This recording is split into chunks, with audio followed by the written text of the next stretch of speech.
Welcome everyone to a really exciting stream. We are live with the Bobble Battle Tournament. It's the first NA Ninjala tournament. I am so excited. We are joined here with Logic, Starling, and Sovereign Sid. Welcome, guys. I'm so happy we have you. How are you doing today? What's going on? What's going on? Very excited to be here. Very happy to be joined by the likes of Sob and Logic today as we get ready for the tournament. A lot of great players have been confirmed to play, and I just can't wait to see how they perform. Logic? What is going on, everybody? Good to see you. Good to see you. This is going to be the first ever North American Ninjala tournament. It's very awesome, very cool. First time ever doing something like this, so it's sweet. Sav, take it off. This is like so. I'm just already just so excited. I'm getting a case of the vapors. I'm just here. I'm excited. I want it all to take off, and I just want to have a good time. I'm so happy to see everyone popping off in chat, and it's good to see you all. Welcome, welcome. Ooh, welcome, chat. I see Nightbot is really out for blood right now. Yeah, look at Starling. Starling, you look so nice. Thank you for dressing up today. Of course, it's a special. Everyone It's the loves first your North kid. American Ninjala tournament. We have to get a show out for sure, for sure. I'm with it. I'm with it. Working that James Bond drip. Of course. It's my definitely not the same suit I used for prom like 4 years ago. All right, so while we wait for our contestants to get ready for our first battle, let's actually go over how this tournament is going to, well, play out, I guess. We can talk about the rules, we're going to talk about how the battles are going to go, and then we'll start talking about our first group. Yeah, no caps, guys. Nightbot does not like all those caps. Don't yell at us. You gotta watch those. So there are a couple things that are very new when it comes to this Battle Royale tournament. We have seen a few tournaments hosted by the community in the past, but one thing that sets this one apart is that you're gonna need to be a master of more than one weapon. A single weapon is not gonna cut it in the BBB because you will be expected to rotate your weapon every other game. So if you're the best jumper in the game, you might want to consider picking up a weapon that can balance and complement your, when you can't use that weapon.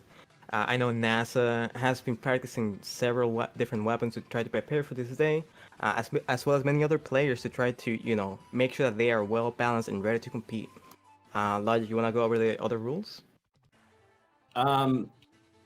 Yeah, I mean, you got it down pretty quick. But as far as format and stages go, we're gonna have the battle one's gonna be on Fort Riverdale. The second battle will take place in Shinobi City.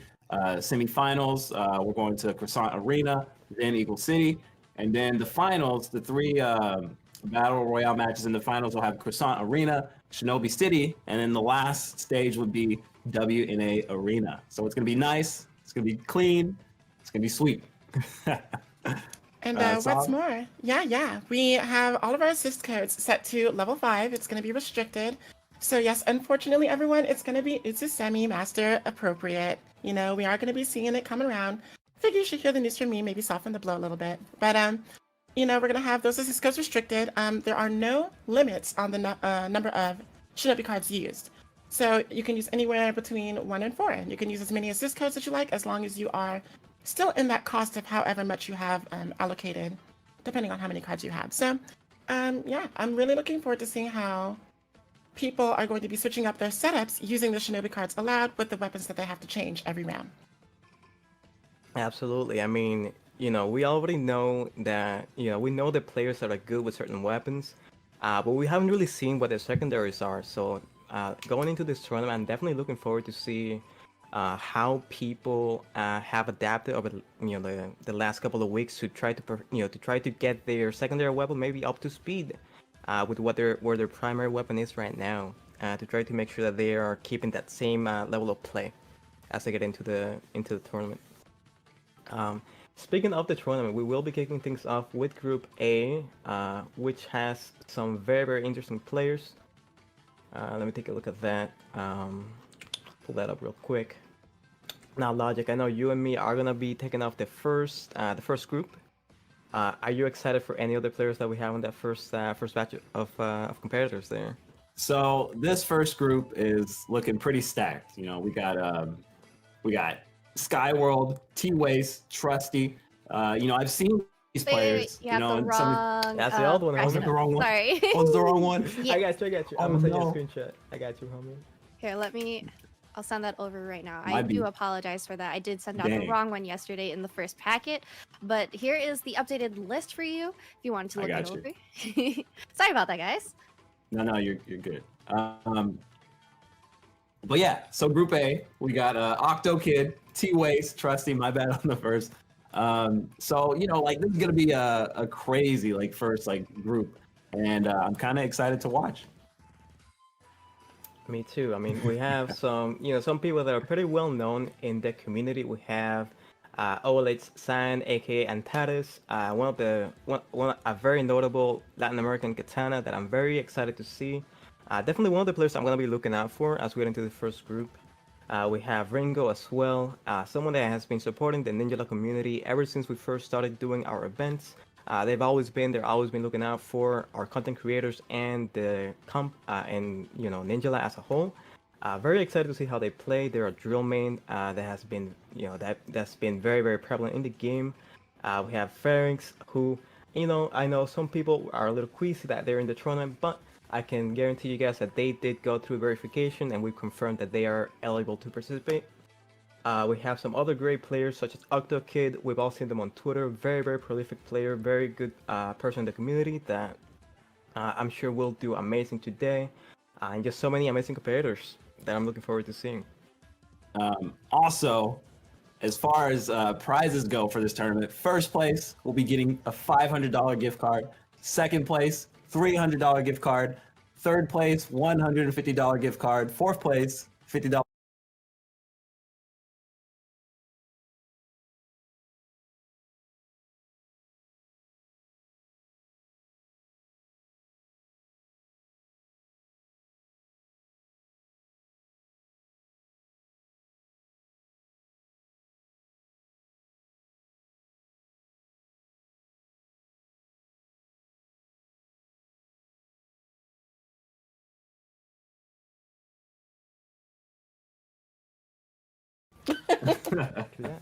I There you go. saw like some people were actually kind of upset we weren't giving away Nintendo Switches, but like you guys already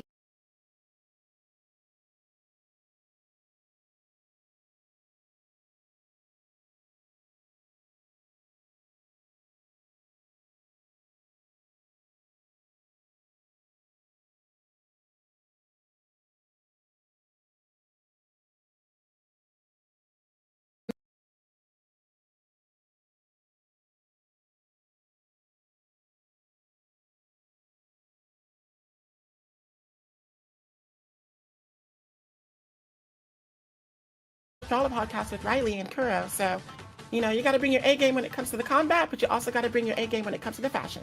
Because, I got that passion. So, make sure you cash in. I'm actually really Right. excited. Some of the players asked me specifically, like, can I change my outfit? I want to change my outfit between the battles, even though we're also changing our weapons. Is that allowed? And I was like, yeah, please do. So I'm really excited to see what they're bringing. Let's see, we have Didi Carly, a very notable hammer in the community from Europe. Shout out Carly saying, drip tournament, question mark. If you are interested in like an outfit contest of some sort, we do have one of our newest Gongo ambassadors, Ayo Riley G, shout out Riley, hosting some outfit events over on their stream. If you guys are interested in that type of competition, that is definitely something that we have going in certain parts of the community. Bring the looks, yes sir. Shout out Ayo Riley G for sure.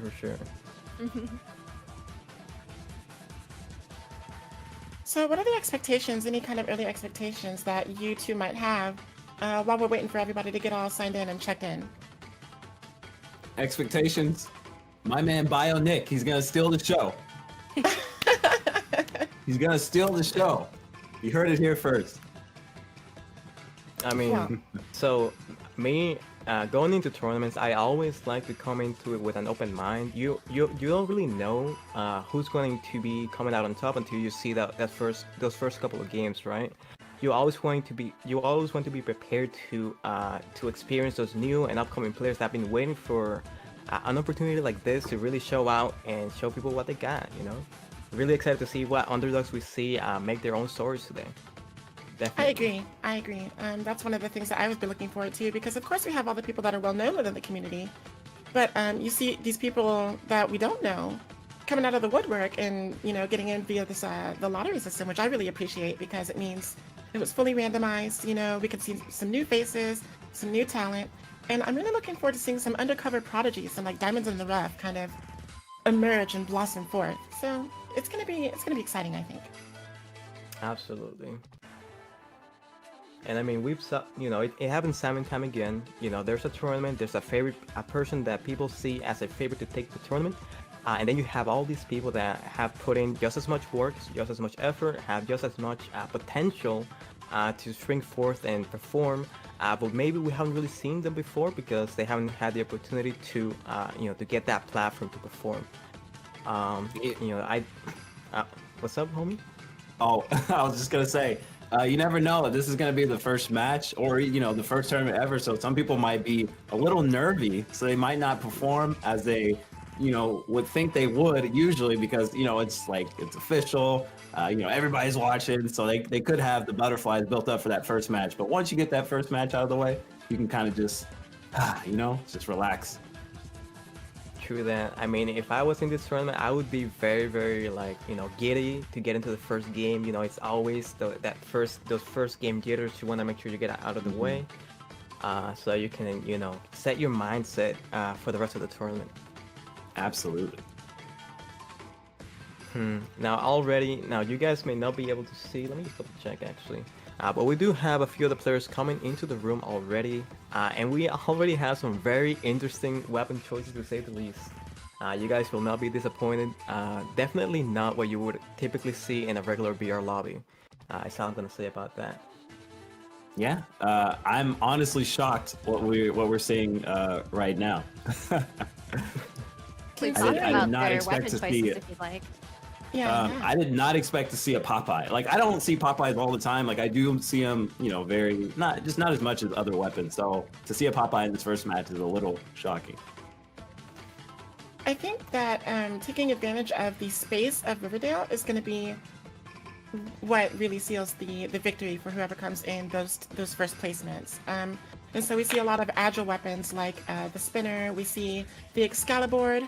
We also see that scroll coming in. And the katana, of course. So really mobile weapons coming out right here in the gate. You're going to want to be able to travel between the 3 levels of the stages. You can use the work gates if you like. So in the case of the sushi axe, they might want to do that. But also, just leap in a single bound. You know what I mean? So There you go. I'm looking forward to that. True. I like this random selection. Nobody has the same weapon, which is so cool and refreshing. I mean, speaking about weapon choices, something that I'm very excited to see, especially since we are starting on Riverdale, is people that are playing the Popeye, right? Because remember, you do have that scroll that is permanent on the map for upwards of 30 seconds, which means if you manage to place that in any of the common teleporters that people like to use to get around the map, you could be netting yourself some very consistent E-bones as you play out the match. I know that is one of DD Deadly's strategies, using the Popeye. And listen, if there's one person that is consistent and that is in this tournament, coming up in the next groups, is DD Deadly. So we might just get to see a little bit of that Popeye magic in this first couple of games here. How could Starling you giving away all expose the him? strats now. Yeah, Exactly. I mean, hey, listen, I'm not trying to give out any secret strategies or whatever. All I'm saying, if you don't want to get Epon, maybe don't use any of those. Anyway. I'm looking forward to seeing this. Oh, that's awesome. We got a combo plate, and we got a home run surfer.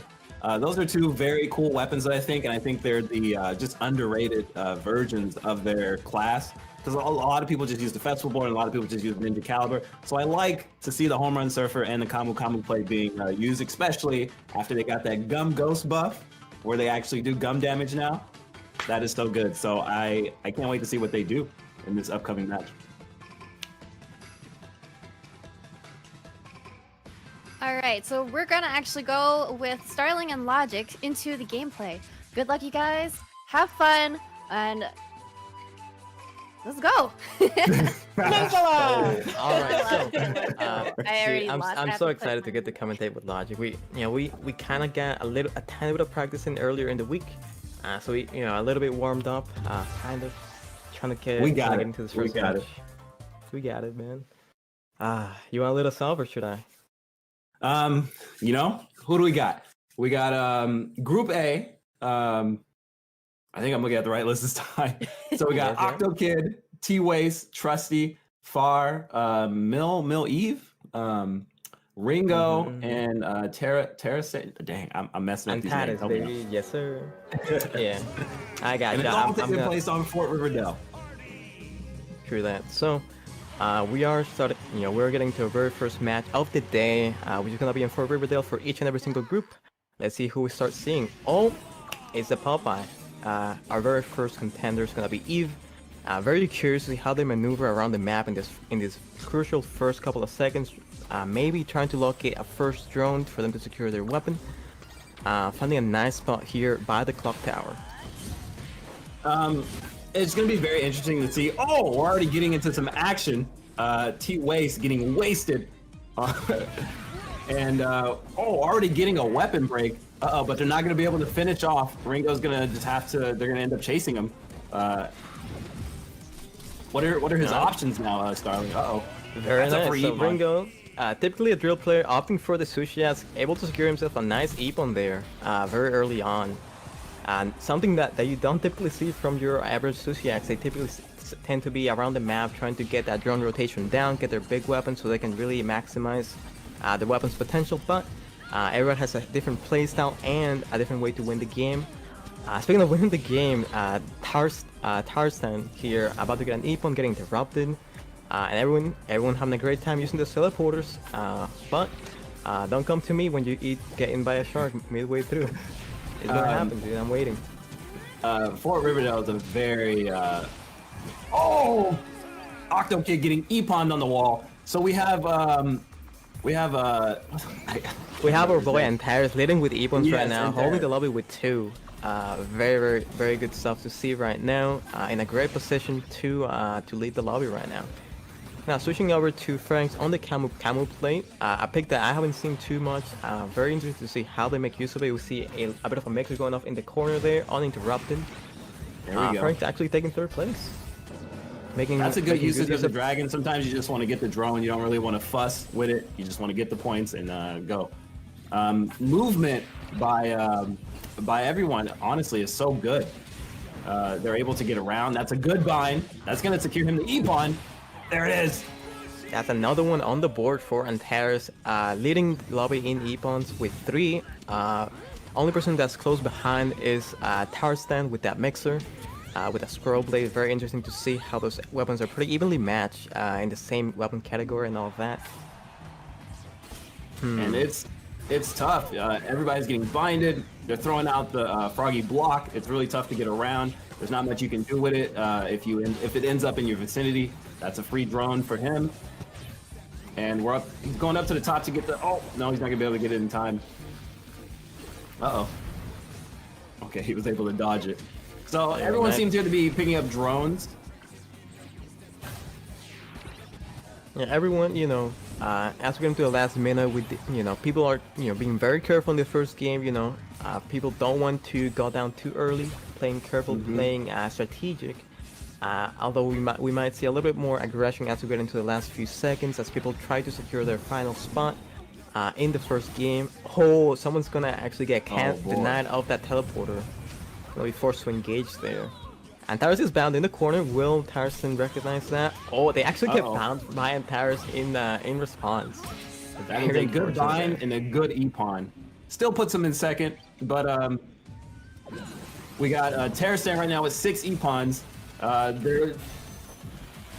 They do have a mixture available. They let it rip in on the spot. Gonna get cancelled by Octo Kid. Good S-burst. Good ass burst. Another parry situation here, but that's gonna go the way of Octo Kid. Put himself on the map there. Way is currently holding 2nd place. Very, very close game right now. A lot of people These are shut the up in last the last seconds. few seconds. A lot of people made some great plays in the last few seconds to secure their spot here. Whew. That was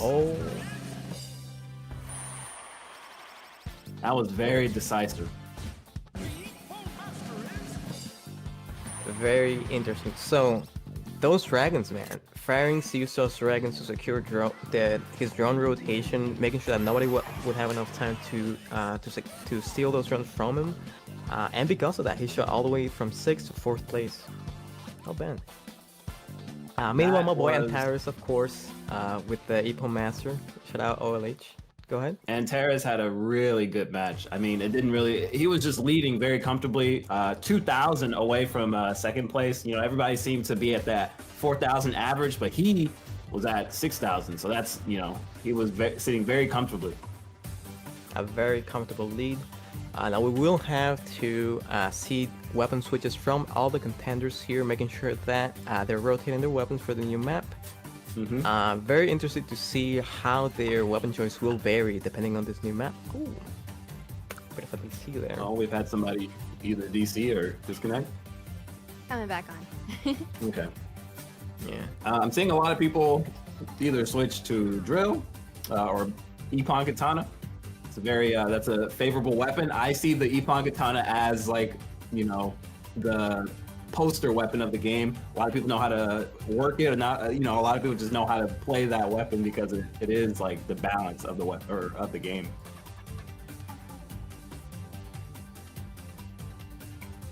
Yeah, I mean, we all, you know, at one point or another, when we were apprentice ninjas, first getting into the game, we all picked up the Ippon Katana, so we all, you know, to some extent, have some familiarity with the weapon. Most people understand the basic way to use it, and some other people have, you know, managed to push it to some great limits, able to make some great plays, and I'm very, very excited to see this many Ippon Katanas as we get into the final lobby for Group A. Now, speaking of weapon changes, I do believe we see Ringo back on his main weapon. He actually held it until for the second game.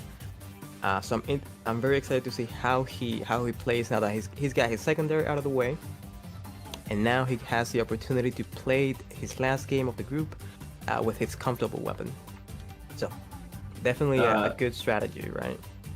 Yeah, you know, you want to a strategy is just going to see how everyone plays with their weapons and then kind of learn from that. So you learn from these matches. The first match is always for learning in any game. So I think that's a really good way to kind of see what your opponents are about. And some people might go back to that weapon they used in the first round, and some people might just change it up entirely and use a different weapon, you know? So you never get to learn his playstyle. So yeah, so I mean, this every other game, a different weapon format that we have going on definitely encourages a variety of playstyles, which when you get down to it, it's the core of what Ninjala is about, right? Giving everyone the opportunity to play the game the way they want to, and to be able to express their skill and their, you know, and the way they play in a way that's enjoyable to them, right? And when you give players the option to have multiple weapons, it makes it so that they're able to discover new ways to play the game. Maybe they'll discover some new tech for that weapon that they didn't know about before, and all around it just helps you become a stronger player, in my opinion. And what do you think about? Oh, I'm sorry. But I was saying, Starling, what do you think about the Soundhammer Ippon Katana matchup? Like, you know, like what can they do to either get to that barrier or get out of that barrier? It is a game of footsies. Some people will tell you Soundhammers are not an easy weapon to kill. They have the highest HP in the game and typically will jump out of your combos or be able to get away in those early stages of the match. So when it comes to Soundhammer versus Katana, it's a game of footsies. You know, you're trying to see who's going to overextend first, and whoever gets the first hit typically gets the Ippon or the KO. Not an easy game to play. Yeah, it is very, very footsies, very neutral game that you have to play, especially when it's like high level competition like this, because you can't always read your opponent, especially these, you know, all these good players here. So let's get into the match. We're gonna start off with looking at Eve, She's got the fire Ippon Katana. She's gonna show us some fire. She's headed for the pool. She's gotta get that S energy. Oh, already into a scuffle, and she wins the. And they got third party. That's a classic. I mean, you see so many people early on taking those early fights in the pond. She actually secured the Ippon on Pharynx, by the way, giving them a nice early advantage. But you see so many people take these early fights in the pond because it's so crucial to get your big weapon in Shinobi City. So you can continue to perform. Ooh, but Ring gonna get bound by Pharynx right here, making Ippon getting to a parry, actually dashing out, preserving their life, but unfortunately gonna get caught off guard again, giving Pharynx another Ippon. You do not want to get caught up in that corner. It will be the Ippon of you, you know, once you get stuck in that corner like that. Yeah, I mean that's a rough thing, right? Because we're always telling players, you know, dash out of parry. You know, you don't have to stay in this difficult situation, especially early on. But then you have those situations where you're up against a wall, you're up against a corner, and you can't really, you know, will yourself out of there. You're kind of you're dashing out, and then you're just there. So rough. Absolutely. So, oh my goodness. One of the really dangerous things about the Ninja Caliber is that gun grenade. If your opponent even, you know, Ooh, that is sticks in well. it, Oh, that rug is gonna find too. Yeah, Looking that was too a little questionable at first, but it found its mark. Shout out to T-Waste. That was a really good rocket. The rocket's so much faster than what you think it is, especially if you played season 1 and 2. It's so jarring because it's so much faster now. Absolutely. I mean, like before, you would be throwing out a rocket, you know, towards a group of people that we saw Waste do in that situation, and by the time the rocket gets there, everyone's kind of, you know, out of the way. But now, since we have the additional movement speed, you're able to make these plays and get so much more value. Speaking of value, Frank's looking to get a nice Ippon on. That's a value Ippon right there. Yeah, actually gonna give him first place over Eve and Antares here, holding the Ippon lead currently, tied with T-Waste right now. They're gonna get into another parry struggle, but he's gonna fall out of it. He's still gonna pressure him though. Doesn't seem like he wants to give up. It's really hard to dodge those Utsusemis, but he seems out of gun guard right now. Looks like he's just gonna continue pressuring. Oh, that's a good gun bind or weapon. Oh, very nice reversal from Eve, recognizing that Franks was trying to make an aggressive approach and absolutely turning the situation around. Nice even from Antares right there, winning that parry. Currently in 5th place, falling behind quite a bit here as he gets caught in these scuffles. Let's see how they play this out. That's gonna be another nuke from Waste there. Wondering how many Ippons they found there. Seemed like he got a bunch. Oh, that tornado's fast. Excellent jump from Antares, just barely avoiding that tornado, but they're gonna get bound in the corner. Will someone recognize it? Far has no HP left and still being aggressive as he is. Frank's playing very aggressive. No, that's the end though. Winning the parry, but nah, you cannot stay alive much longer when you just have a sliver of HP like that. It's a crazy risk, high reward, high risk, and sometimes it does pay off. Oh, another Ippon. We got 20 seconds left. It could be anybody's game. Everybody seems looking to at be the scoreboard right now. We have we have a ninja that we haven't really seen before, actually holding the Ippon lead right now, and Eve actually getting a very nice break read. That's gonna give him the Ippon lead for the lobby. Currently holding first place. Good. Wow. Match. Amazing match. We have Eve right now, 6,000, sitting in the lead, even with OctoKid getting Drone Master. Let's see what happens. Yeah, Eve winning with that Ippon Master, 7,000 points. Good match. That match was a big momentum swinger, I believe, because you know we saw some of the regular faces taking some early Ippons at the start and doing really well for themselves in the first few seconds, and then we get into the mid game. We started to see the first few ninjutsus, and then things just got completely turned around. So, very, very good match. Absolutely. That group was really great to start off with. I'm really excited to see what's going to happen in Group B. Everyone is rooting for Bionic, but we've also got Diesel in there, Lightning McQuick, Twitty, And unfortunately, we had to disqualify for you to hate in Group B because they were not able to check in on time. As is tradition. I do want to say that Shinobi City is always such a great map to watch, just from like a spectation perspective, because it's so aggressive. You always see all these interactions, and some of them can be really, really zany. But I think my favorite interaction throughout that whole round was when the guitar user used the froggy block, and it prevented her from accessing her own drone. And so someone had come in and stolen it from the other side, and I was just like, oh no, not like this. Yeah, the thing about these battle royales is drones can be just as important as epawns sometimes. So you really have to make that decision on, okay, do I want to smack this guy up or do I want to get this drone? You know? Looking at Group B here, though. Even as a streamer, we're not hip. Oh, ow. And I mean, I have to say, this is one of the groups I've been looking forward to since the tournament was announced. Just looking at the players in Group B, you have the likes of Snake, one of the top 10, currently one of the top 10 ranked VR players in the world. A very proficient Mellow player, incredibly curious to see what their secondary weapon is going to be. Beyond Bionic Nick with the Evil Katana and Trick Ball that they use to main. Very interested to see how they perform. We have McQuick. I mean, come on.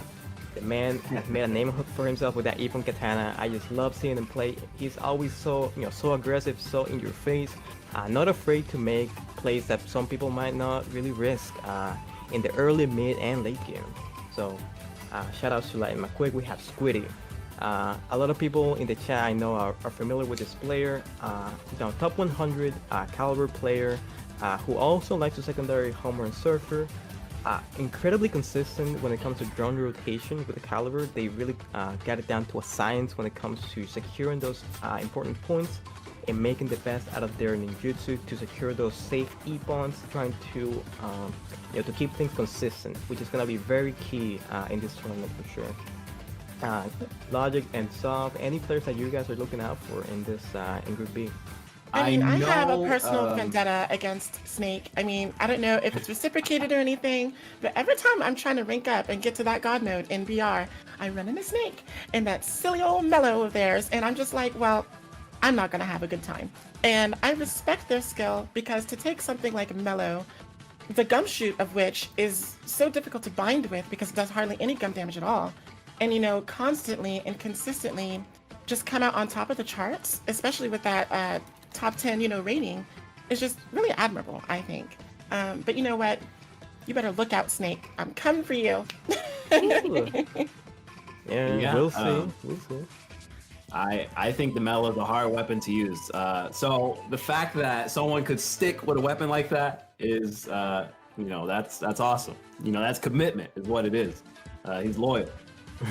Very true. I mean, you see people pick up these less than popular weapons like the Popeye, like the Mellow, like the Sound Hammer, and sticking with it through and through until they end up, something beautiful happens, right? Because they end up discovering things that most people would never get to, because they never would put in the time or the the effort that's required to really push these weapons to their limits.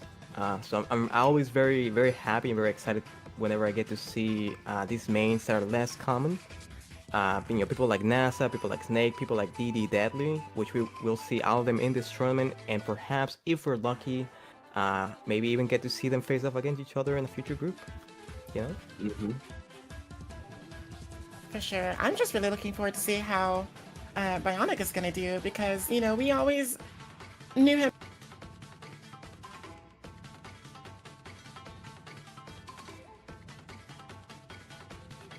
growth as far as learning how to play the trick ball, picking up the katana, and it's really fun to just watch his streams and be like, well, look at this, look at all this improvement you're doing. So it's a lot of fun to speculate what exactly is going to happen within this group with all these other heavy hitters.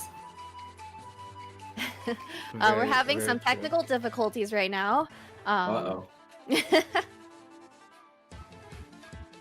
Oh, baby. I don't know if stream could hear us. Oh no. Me too. Wait, what happened? Can you still hear us? They can hear us. Okay. Yo, our camps, we just got E-pawned. It's fine. We'll respawn in Yeah. a second. No. I don't have quick respawn though, so it might take a while. POV. They miss our You beautiful get caught beast. by a sound hammer against a wall in WNA Academy, and this is all you Okay. see. You can hear us. Well, I mean, you really need to see us. You could treat this like a Ninjala podcast where we talk about what's happening in this tournament. But of course, it's not a gung ho stream without some technical difficulties. All right, we're actually going to talk about who moved on in Group A. So our top 4 from Group A is going to be Antares, Miliv, Octokid, and Far. So they're going to be moving on to the semifinals. But everyone else in that group, thank you so much for joining. Those are some amazing matches, and we hope to see you in the next one. I really do. Those are really exciting matches. Man, Miliv really proved themselves on that last match there, where they had that comfortable lead, and you just can't just give it up like that. You have to make that decisive win. You have to have that conviction, and it really came through in the end, and that's how you get those top 4 places and move on. Absolutely. I mean, you see everyone, you have the first game, like Logic said, right? You're trying to analyze things, trying to get a feel for how people are playing, and you always have that second game to push you forward, just like Miliv did in that Shinobi City performance. So if there's anything we can take away from this first set, is that if you have a bit of a slow first game, maybe you got 5th or 6th place, definitely don't be discouraged, because all your points will carry over to the next game, and if you perform and you concentrate and you take things calmly, you'll be able to boost yourself forward and grab 2nd place, just like Miliv did. Shout out to Miliv. Wipe that sweat right off the controller. It's all good. Just pat it down right after the match. You're good to go. I'm telling you. I know a lot of people are like nervous, but hey, it's all good. It's all good. First match is for learning, and then second match is to pull it all together. You got it. That's that heat check. Now, I noticed when you were wiping that sweat off that you are a pro controller user. Is that what you play Ninjala with yourself? I don't believe in Joy-Cons. I mean, Talk to him.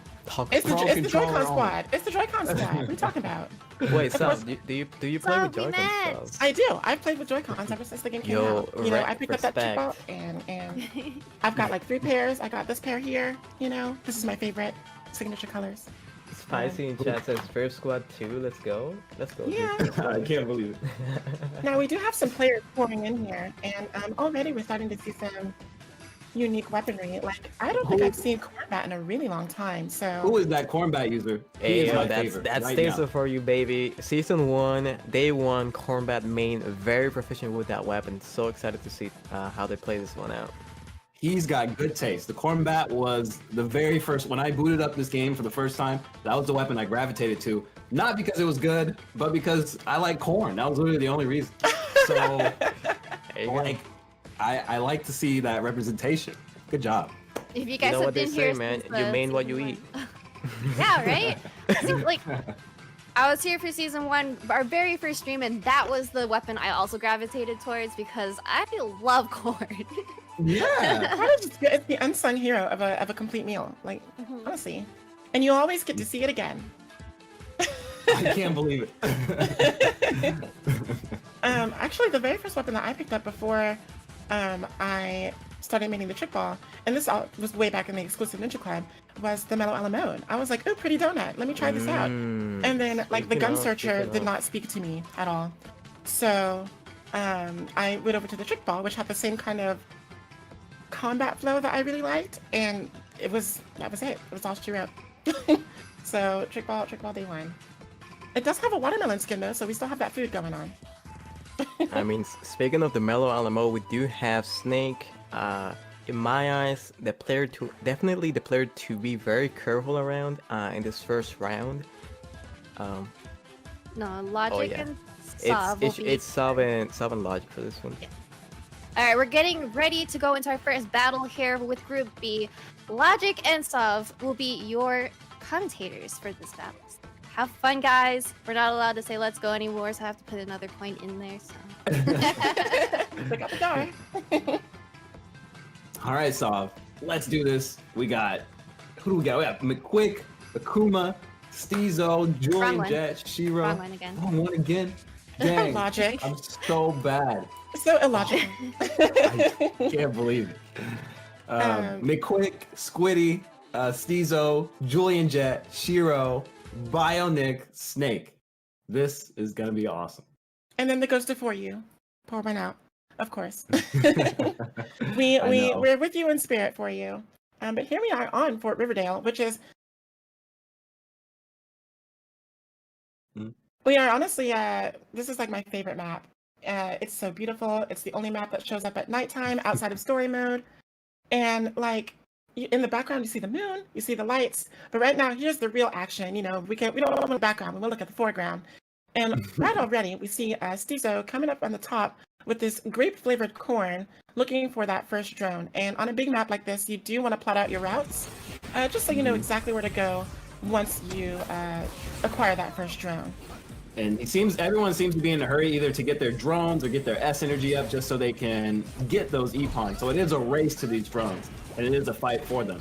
And this guy's gonna get transformed, he's gonna get dunked on, but he's not gonna be able to, into an S-burst, but this is another opponent. This is Bionic now.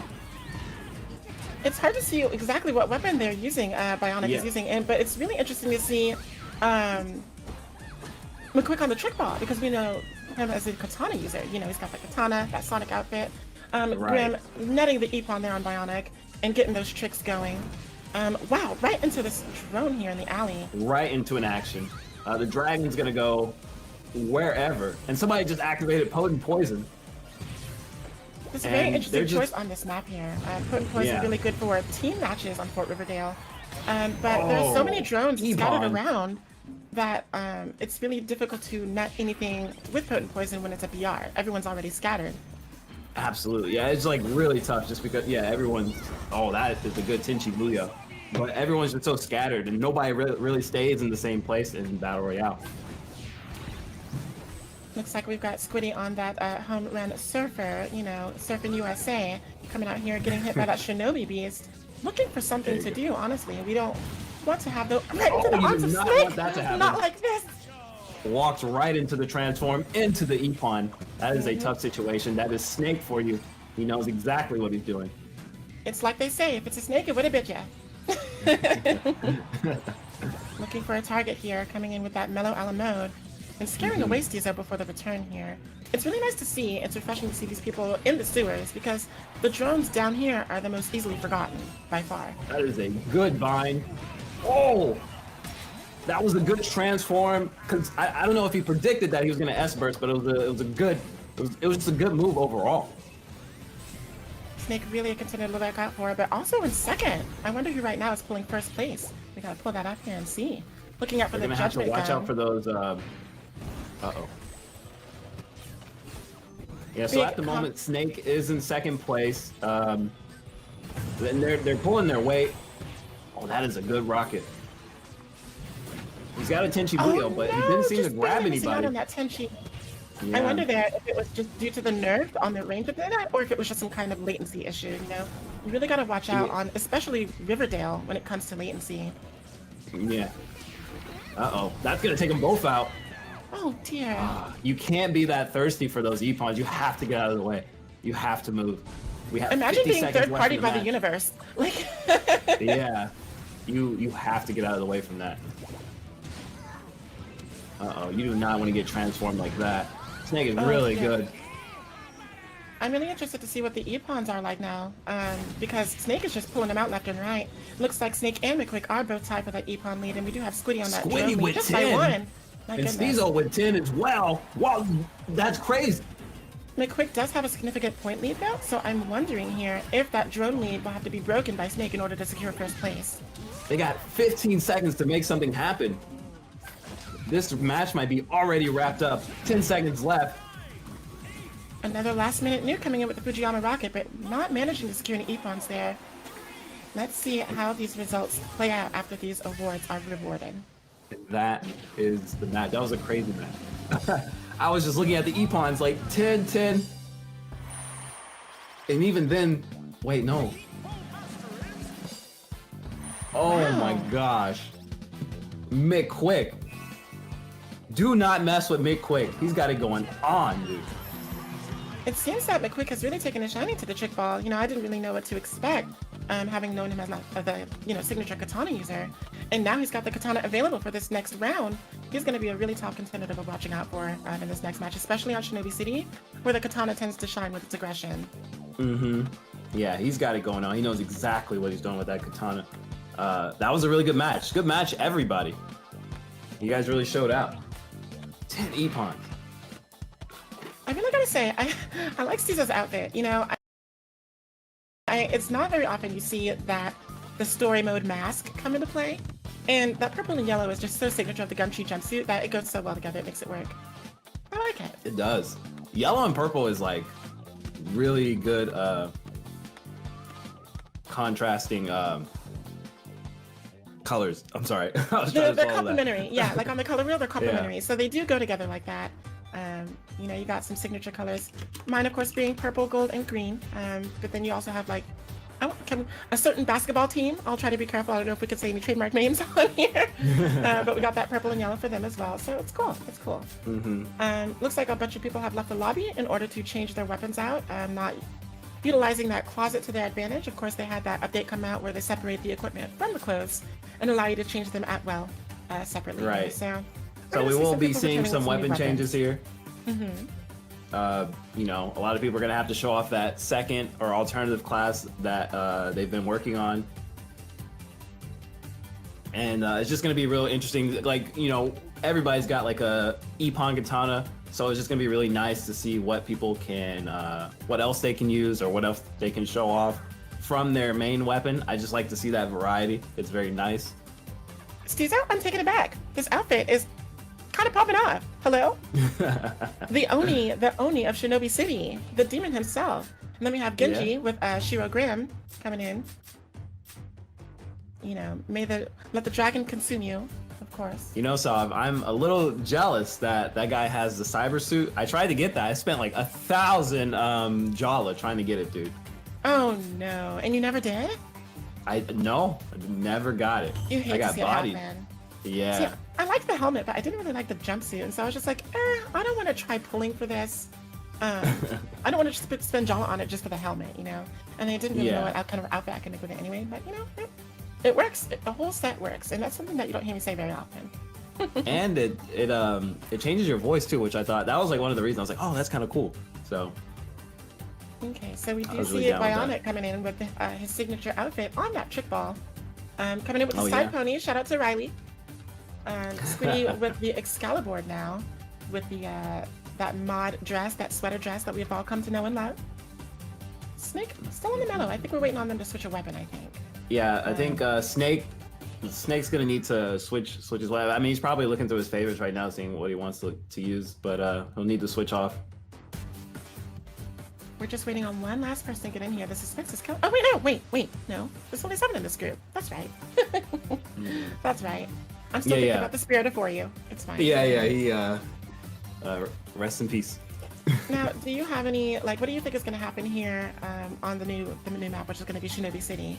As we said, we see all these aggressive weapons coming out. We have the Excalibur, we have the Drill Beast, we do have the Katanas coming in, but we also do have the Trick Ball. So I know we have the Fujiyama rocket to look out for. That's going to be an opportune thing to look out for. Those big clashes to send that Fujiyama rocket flying. It's tough to say because like while you can be aggressive with the Ippon katana, if you get transformed by one of these trick balls, that's GG's. Unless somebody comes and third parties you, which you know may not be the case all the time in Shinobi City. You know, considering like all the corners, but you know, you really have to just watch your side because you could be fighting 2 people or a guy, and then another guy could come in and turn you into poop. You know. They so know it's that poo-poo voodoo you do, child. You know, it's coming in strong. So it's really rough, and you really have to watch all your axes at all times. Well, the good news here is that there is no higher power to smite you out of nowhere when you're trying to get something done. So, sorry, universe, you're gonna have to take a backseat on this one. That is very true. You gotta move out of the way if you see that. All right, we're gonna get ready to go into battle 2 for Group B. Good luck, everyone. Let's see some good battles. There it is. Well, Sovereign, how do you think this one's gonna turn out? I honestly have no idea. I mean, we have people using their main weapons now, so it's really anyone's game. I don't know. It's gonna just gonna really be- take paying attention to the drones, I think, to net it in the end. Absolutely. It's really going to take that drive. You know, you're really going to have to see people push for it to see who really wants it. We got McQuick right now. He's going to get him some S energy. Or no, he's going to get him an E-Pawn. He wants it. Oh, I think it was Oh, actually he's not gonna get stolen it. from him by Snake. Yeah. That sneaky little snake slithering in at the last moment. And here we do have McQuick trying to get that aggression at the relaxing pool. You know, people go in there to relax and take a bath, but not in Ninjala. Shirogram's just kind of going to back off. Seems like he's looking for some drones, just maybe eyeballing, seeing what he can get. We're going to have Snake here. Oh, he's going to get it off and he's going to escape. That's probably the best option. He's got no HP left. Dashes out of parry. We do. Yeah. No gauge, no HP. You gotta get out of there. Snake is a really smart player when it comes to that, and I do notice it on the trick ball. So, like I said, migrating from Mellow to the trick ball because it still has that same combat flow. Oh, excellent Bionet getting there. E-Pawn. You do not want to stay in that corner. If you can get out, you want to get out. Being in that corner is just really going to hurt you most of the time. Oh my gosh, everyone is just gone. Alright, Bionic here looking for some prey. Trying He's to got his score rocket, things Zog. We do. Now, my favorite technique to use the rocket with on this map is to just hide underneath the archway and then shoot it upward because nobody's going to see you and you're going to catch a lot of people in that explosion. I'm looking forward to see. Oh no! Oh, that was a nasty tornado. Speaking of the Fujiyama rocket, very good one there. Doesn't seem to net any E-Pawns, but we do see Lightning McQuick in the lead for E-Pawns at 4. That katana really showing out here. There we go. Shirogrim not afraid to tangle. And they got their big weapon now, so they should be getting E-Pawns and KOs faster now, and taking drones down faster. You are not wrong. Looking to intercept here. He should have came out a little earlier, and he would have probably had it. Now he's Doesn't got a look like scuffle. Snake's getting out of dodge either. It looks like they know that they can take on Shiro. But they have just escaped because the drone taking the targeting away from the ninja. Very lucky there. Yeah, that was a lucky engagement. He got transformed, so it was, you know, pretty. Oh, yeah, he's not gonna be able to get away from that. Oh, he is. And this is why we don't use the ZR mash when it comes to the trick ball because other outside forces are going to interfere and send you bouncing away. Losing out on the E-Pawn there, very unfortunate. But Snake always on the prowl, always on the hunt. Gonna come out the bushes and get another E-Pawn right there. Looks like he'll be guaranteed that E-Pawn. Snake sitting in first place right now. He's got 4,000. Oh, risky rocket, will it pay off? That's a good rocket. Oh, it looked like at least 2. Anime manga. Fujiyama coming in strong. So we have right now Snake in the lead with almost 5,000 points. He's basically there. Is he gonna be able to get this E-Pawn off? Oh, they're gonna dip out. It does can look still like get that him, rocket took away the There E-Pawn it is. from the quick as well. Only widening Another the gap E-Pawn. with that excellent E-Pawn there. And I So we wonder have if see, Snake. sorry, Snake does have that giant killer, so I wonder if that kind of contributed to the E-Pawn that we just saw. Maybe so. 30 seconds left. This is going to be it. If you're going to make a move, you need to make it now. Steezo has this tornado. McQuick going in aggressive. You really got to make something happen in these last 15 seconds. A big conflict ensuing here by the Daruma drone. Everyone is just getting E-Pawn Oh left and my right. And god, here that's is the a best rocket I've ever seen. Bionic, please. He said target acquired. And oh my goodness. Still not enough though, with that Snake getting that 6 E-Pawn lead. My goodness. Snake really showing out here. Squiddy also doing very, very well. Bionic also having a pretty good match as well. Wow, 3 E-Pawn Masters. My Incredible. goodness, right at the end there. See, those last 30, 40 seconds, it's really, really up to anyone to come in during that final stretch and seal those deals. You know what I mean? Absolutely, I agree. But Snake running away with it in the end. You know, once they got on that comfortable rhythm, trick ball's hard to stop. You know, you're dribbling up and down the court, no traveling. You know, you're landing them 3-pointers, and that's it. Buzzer beater, game over. Nick did get top 4. I'm really proud of him. I'm also really Let's glad we got go. to catch and get Epon like twice in that match. Got it back. Sorry, Nick. Rip, Nick. I'm impressed. Man. You know, I kind of took Nick under my wing when he was trying to learn the fundamentals of trick ball. And so to watch him perform, especially with that rocket at the end, oh my gosh, I'm flabbergasted. It was amazing. It does my A heart proud good. trainer. Nick, you are a part of the trick ball coven now with me and Rose and Zilla. You're in the coven. I Welcome. use it too. Oh, okay, Starling. Well, you know what? We're always taking application. No, I'm just kidding. You in here. Okay, You in alright, here. I see. Take me under your wing too, please. I don't want to be like last in every stream anymore. I'm trying so hard to practice. Let's Well, we go. see you, Sayu. So, Now- how do you guys feel about that match? I was really pleased with Nick's performance. He really did, put in the effort, and it shows that he was very careful with how he used his ninjutsu, especially with that rocket we ended up seeing at the end there. So brave, dude. You don't really get those head-on shots into players like that. It's not easy. Yeah, head-on shot, a bonk, as you would call it. Those are hard to pull off. So one thing too is he's very patient with his ninjutsu, which like is good. You know, like you want to be patient with. You don't want to just use it, but at the same time, I feel like you kind of do want to use it because you want to get it back faster. You know, but it's that balance. You always want to have that balance. So it's just it's player by player. Every player is going to be different. Exactly. I think the Great. favorite thing about this Yeah. tournament is that you really don't know what kind of weapons you're going to be expecting people to use, like whether it's their main or their secondary. McQuick really surprised me with that trick ball play on Riverdale, like just out of nowhere. So you never really know what people are doing in their downtime when you don't see them in somebody else's stream or when you're facing them yourself. You really don't. What do you Yeah. guys think about the strategy to go in with your secondary weapon first and then your main weapon second? It's a good strategy mainly because some people are going to analyze you. They're going to use that first round. It's like, okay, this is how this guy plays. And if you change that completely up in the second match, it could be the detriment of that other player that's trying to, get one on you. We even saw in the last match, McQuick, he blew everybody out in that first match. But we come back to that second match, and he still did really good, but he wasn't at the top. So, I think some people might discover their new main weapons here. When you're forced to constantly change your weapons on the fly, and you switch to something that maybe you've never tried before, but it turns out to be something that feels really good in your hands.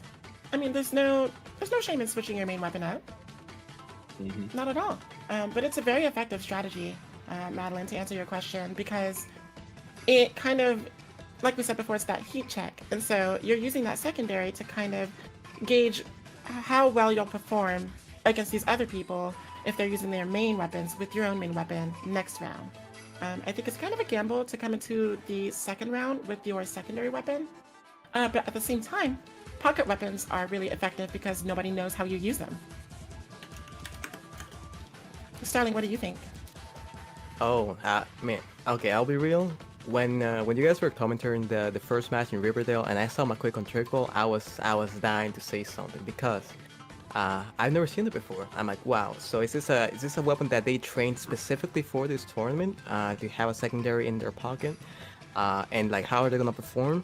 And they just completely blew my expectations out of the water. It is incredible. And the fact that they went with that weapon game one, it's just more of a testament that they are a very versatile player, very capable in what they can do. I've had my eye on the McQuick specifically for a while since they did participate in the little tournament series that I've been running over the last couple of weeks called a Beast League. Our very first Epon record holder, the man popped off with 10 Epons the first time he ever played. And he has not disappointed ever since. Shout out to Lightning McQuick. Underrated no longer.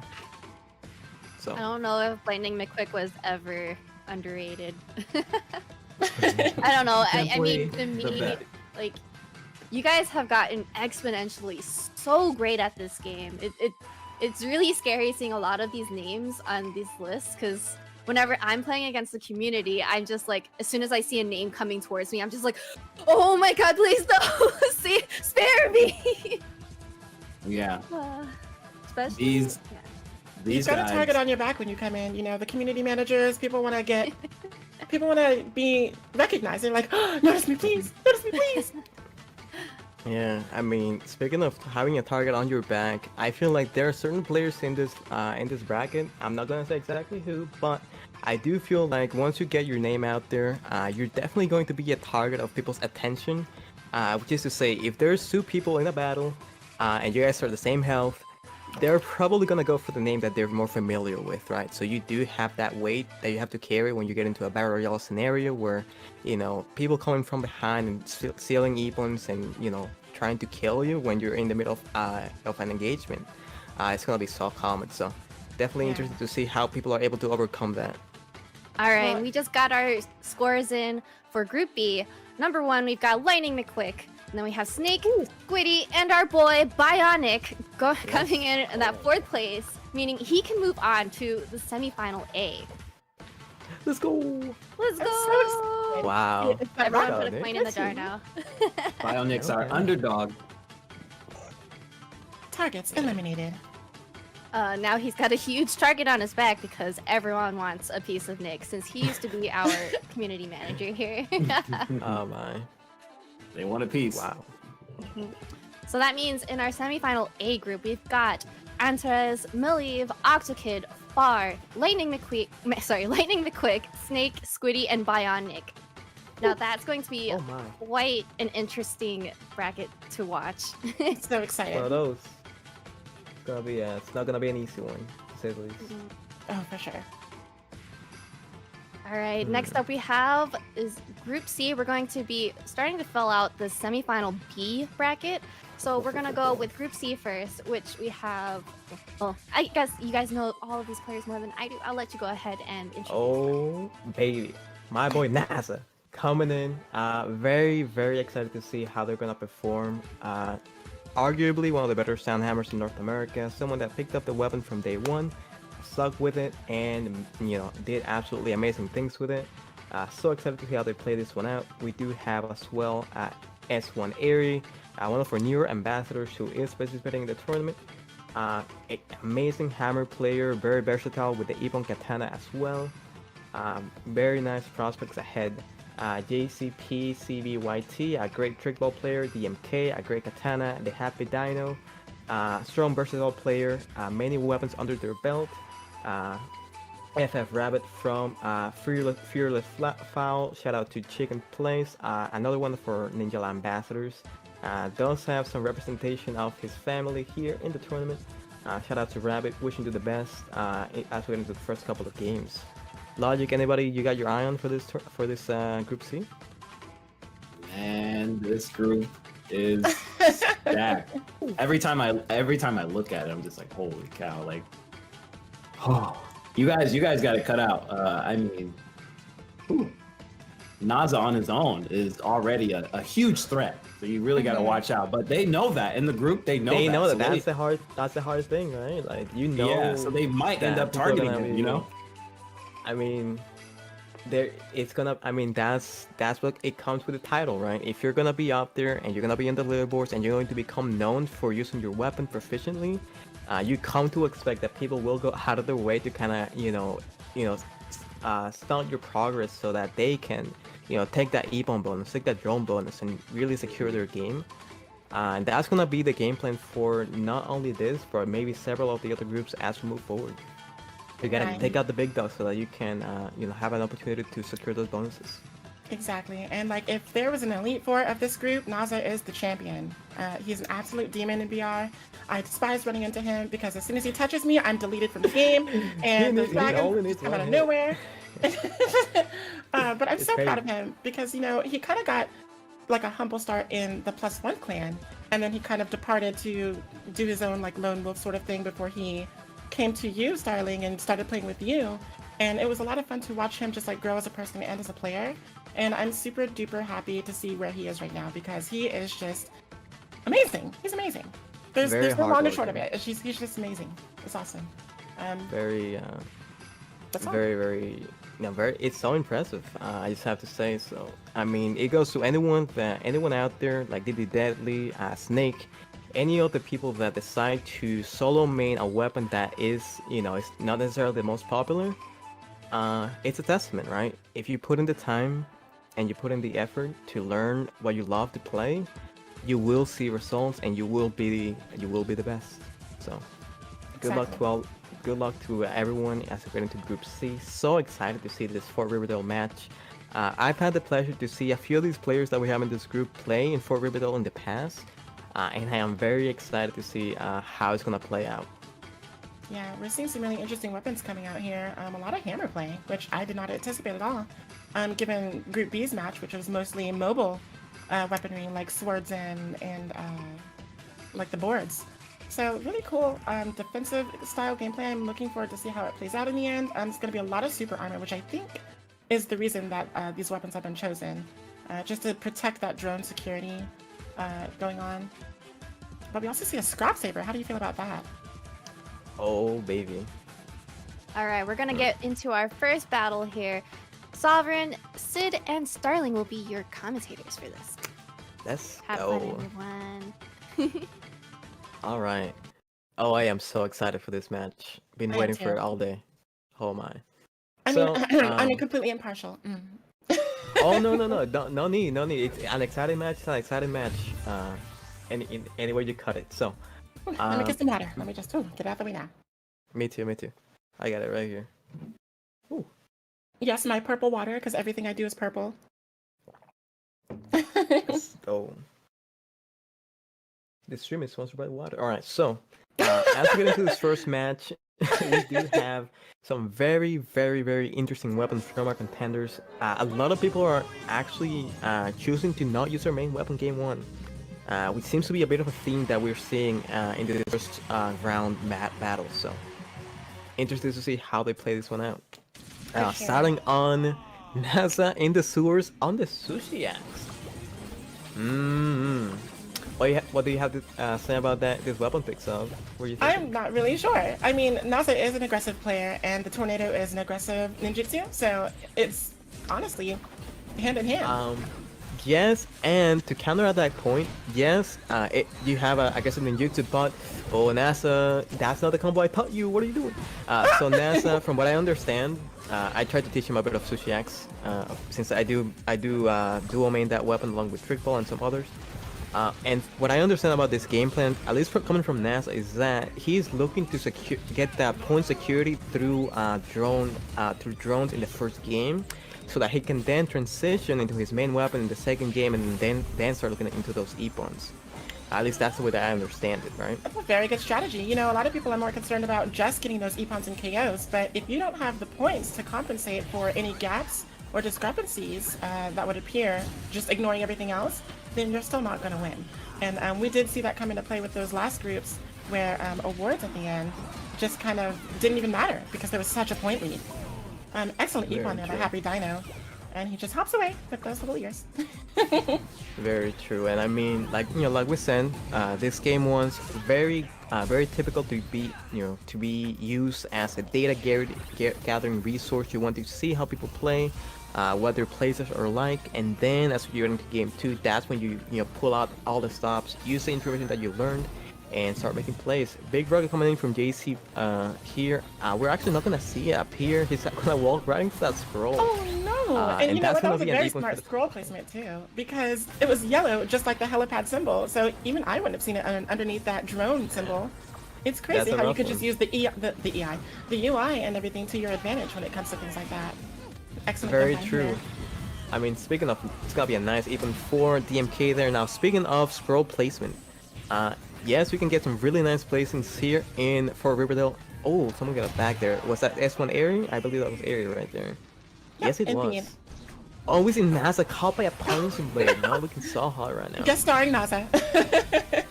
Now, it does look like we do have a tie for the E-Pon lead between JCP and Happy Dino. And Happy Zephyr. Dino. So, Zephyr as in not Zephyr. That's going to be really confusing, and I hope we can get that right.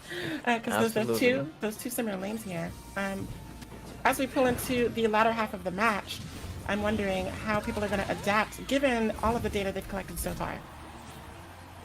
Yeah, I mean, so, oh man, it's like I really like the Popeye pick from Happy Dino here. You've already seen them get some very nice, very comfortable Epons with the scroll. You know, you're off doing your own thing, getting your drones, maybe already in a different battle. Meanwhile, you have that scroll doing work for you, you know? It's like And here it investing comes! and there it is again. You know, we were just talking about it, and there it is again, another Epon. You know, frankly, I would not be surprised if we see Happy Dino holding Epon lead for the lobby. It's You just know so what? consistent right now. I think this was like an actual conscious choice, making it yellow, because yellow, first of all, it goes well with the outfit, but also it's not very, when you're ninja trying to be sneaky with things, it's not a very conducive color for that. But blending it in with that helipad is just absolute genius. I'm so impressed. Absolutely. I mean, smart plays, netting them the Epon lead, three-way tie between Happy Dino, JCP, and Zephyr right now. As we get into the very last seconds of the match. Oh, it's getting a little dicey. People need to start making plays if they want to secure their spots. NASA, ooh, inching between 4th and 5th place. Oh, it's gonna be very close. Meanwhile, we have a big scuffle in the sewers here. 4 people very low. Another scroll coming out from Dino. They're gonna get an Epon from it. Oh, that's Not quite. too bad. They just shortened their throw, and if it would have landed right in the middle of those people, they were all so low on health that not only would the chomp have secured an Epon, but the residual damage of the shark diving upward would have netted maybe 3 more. But they're still in a comfortable lead. They got that Epon lead, and I'm not sure if that is an actual 4-way tie or a spectator thing, but kudos to everyone for really coming through. Wow, man. Happy Dino with the Popeye on Fort Riverdale. Not a bad pick. Not a bit. You know, it kind of fits too, I think, because when I think of like a dino, a happy dino, I think of one of those like claw reachers, you know, that used to get one of those little claw thingies, right? Exactly. Yeah, and it looks like a Popeye, Yeah. so hey. I appreciate a thematic OC. Oh dear. Let's go. Now, The match was too getting a little hype. bit It more was too hype. into... No worries, no. I don't think anybody could see that. No worries, guys. Everything is going as planned. I see DD Deadly in the chat saying, loving the Popeye representation. Me too. DD Deadly, I'm very happy to see people start to, you know, perform with this weapon. Shout out to you, man. I'm sure you've inspired a number of players in the community to pick up the weapon, give it a fair shake, and in some cases, like the Happy Dino, get some very nice results. So, shout out to all the Popeye mains out there. I think it was a really smart choice too, because when you're fighting in the sewers like that, just surrounded by everybody, you have the potential to take a lot of damage and knock it away. And so throwing up a True. healing barrier while you're trying to secure a drone is a smart move, because all of these people are going to come out of Very nowhere and try to third party you, but you'll be able to survive them because you have that healing field, which also does block projectiles upon creation. Not all of them, but some. So A lot of gumshoots get halted by that barrier, which is very useful. Definitely one of my favorite weapon picks for Riverdale for sure. Very comfortable. Now, we saw some very interesting finishes. I think we saw, you know, I want to comment on a couple things that I noticed, notably on the hammer players. I feel that because this was the first game of the group, you want to get something going. So I saw a lot of rogue break attacks, just going out into the air, just trying to get something going. Maybe a result of being very nervous of the first match, right? But I suspect that as we get into the second game, we're gonna see a lot more calculated play, a lot more patient play from the players, and we're gonna see a lot higher Epon output from everyone in the lobby, all around. yeah, I agree. Like going into a hammer that relies on droning, such as the skate hammer or the sushi axe, you really have to be mindful, especially if it's not a weapon that you use a lot, about your approaches, because people know how to counteract that super armor, leading with the special. They know how to counteract an Epon super armor. They know how to counteract your ninjutsu super armor. And so if you're going to choose a defensive weapon like that in such a, not only an aggressive mode, but also in a spacious map, you have to compensate for the fact that you're not going to be able to travel the map as well because you'll be slower to get to those drones. And then also you won't be able to, even though you can pack the wallop, you have the damage output, but you just don't have the mobility. You just have to be careful. Very, very true. Now, one thing that, and I'm not sure if we're gonna see any Popeyes here on Shinobi City, but one thing that I wanted to highlight while we were watching the Happy Dinos scroll placements on Riverdale is that there's actually a number of very, very efficient spots that you can use your scroll here on Shinobi City, notably on the overpass. Right in the entrance of the pond, there is a spot, if you're able to find it, where if you put the scroll in just the right place, it will be 100% or more like 99% invisible to all players, which means anyone that passes by there will be a guaranteed Epon. A lot more viable in the team battle setting, but also usable here in Battle Royale. So interested to see if anyone's gonna be able to find that spot. Right. Yeah. I think it's really neat that you can definitely use the pool to your advantage when it comes to concealment. If you transform into a frog and hide underwater, no one can see you. If you throw a scroll into the water, no one can see it. And so, even though it can be kind of a hot spot because it heals you and restores your S energy, and there's a little bit of risky play there, you can kind of use it to your advantage if you currently are on a comfortable lead either, or just need to recover, or need something else to do, or are just waiting for the chance to ambush. It's pretty opportune. It's a good place, as long as you're careful. Man, these weapon picks, Sav. Are you seeing what I'm seeing? I'm seeing what you're seeing. We have not one, but two sound hammers in this very last game of Group C between the Happy Dino and NASA. Oh, that's gonna be a good race to see which of the sound hammers will come out on top. Both of them I know are very, very proficient with these weapons. Some other weapon changes, we have people sticking to the same weapon class as the first game. We have DMK and Air sticking with the hammers. Just switching it from the skate over to the sushi. Some other weapon changes from the likes of JC, PC, BYT. Going from LMNOP, QRS, TUB. Very true, very true. Going from that trickle over to the Ippon Katana. Ippon Katana, I really like that weapon here on Shinobi City, and I'm gonna tell you why. Because if you're able to get that early big weapon by using the fountain, you can snowball so easily in the early game. If you could get that big weapon and that big gun to get those binds to secure Epons when people are trying to get the drones in the corner. So I am super excited to see how JCP plays this one out in Shinobi City. Yeah, and I'm wondering too if they're starting off with the starting dash as well, which will make it that much more easy to acquire the big weapons so easily. Very true. We'll have to see how this opening gambit plays out for everybody.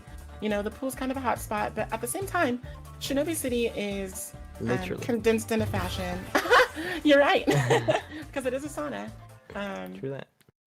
But it's condensed in such a fashion that planning your route for drones is almost essential at the start, because you never know where they're going to be spawning. At least on maps like WNA and Eagle City, you can kind of just scout and be like, oh, okay, well, that's going to be over there. But drones are hidden by buildings, they're hidden by bridges. True. So you really have to be mindful about where you want to go at the start of the match, whether it be the pool or the drones. That is so true, because not something that a lot of people talk about, but Shinobi City does have a lot of walls and a lot of things that restrict your vision when it comes to drone locations. Not unlike maps like Corson Arena. Now, getting to this first match, we do start on Fearless Fowl Rabbit here. Shout out to Chicken Place. You have our boy on Scrap Saver. Now, is it rabbit season or duck season? Because I'm confused now with this outfit. I mean, Rabbit is part of the chicken gang. We do see them sporting that Thanksgiving chicken turkey outfit as well. We have NASA getting a bind on the Happy Dino, their fellow Soundhammer player. But they do get interrupted by the trickle though. Ooh. Looks like someone's going to be able to get away. I think it was Naza that got away as the Beyond the Gum. Soft serve as it is, definitely not poop. Cough, cough. Definitely absolutely. I prefer to call that ice cream. Ooh. We have Rabbit getting KO'd in the corner. Air getting a nice swing on JCP here. JCP actually continuing the chase even though they're low health. Very risky situation here. I think the idea is because even though they do have super armor and can't be staggered, they can still take damage, whether it's just normal damage or gum damage. And so, judging by all the gum launchers there, I think they were aiming to bind the hammer user and take advantage of that situation. Absolutely. I mean, it's a dicey situation to when you have that advantage. It's very easy to use it every time you have the opportunity, but there's definitely better and worse situations that you can be using that in. Looks like we have a lot Okay. of action going on for this corner drone. Zephyr just being able to escape and secure this one here by the game shop. And it looks like they might be heading into another conflict going over that drone. But they've decided to change course and head for the pool. They are out of S energy, so that is a smart move. Yeah, Zephyr sitting pretty comfortably in first place with the surfboard pick. Very nice to see right now. I think it's wise too, because with the surfboard you're able to kind of scare people off of your property with that wave. Looking at the scoreboard here, not a lot of E-pawns going on. We do have Airy in the lead for that at 2, but then we have the drone lead for the There we third do. That's a player. big. I think that's the Happy Dinos rocket coming in here, going to secure them that E-pon that was going to go to NASA. NASA actually struggling very much here, sitting in 8th place in Shinobi City. Wow, you really do hate to see it. I think it's just because they had the giant target on their back, and we all know what that happened, what that feels like. So, big man on campus, I mean, harder you fall. everyone does still have a minute and a half on the clock to make something happen. Very curious to see how they make use of this time. The Happy Dino, NASA, and the triple once again in the corner.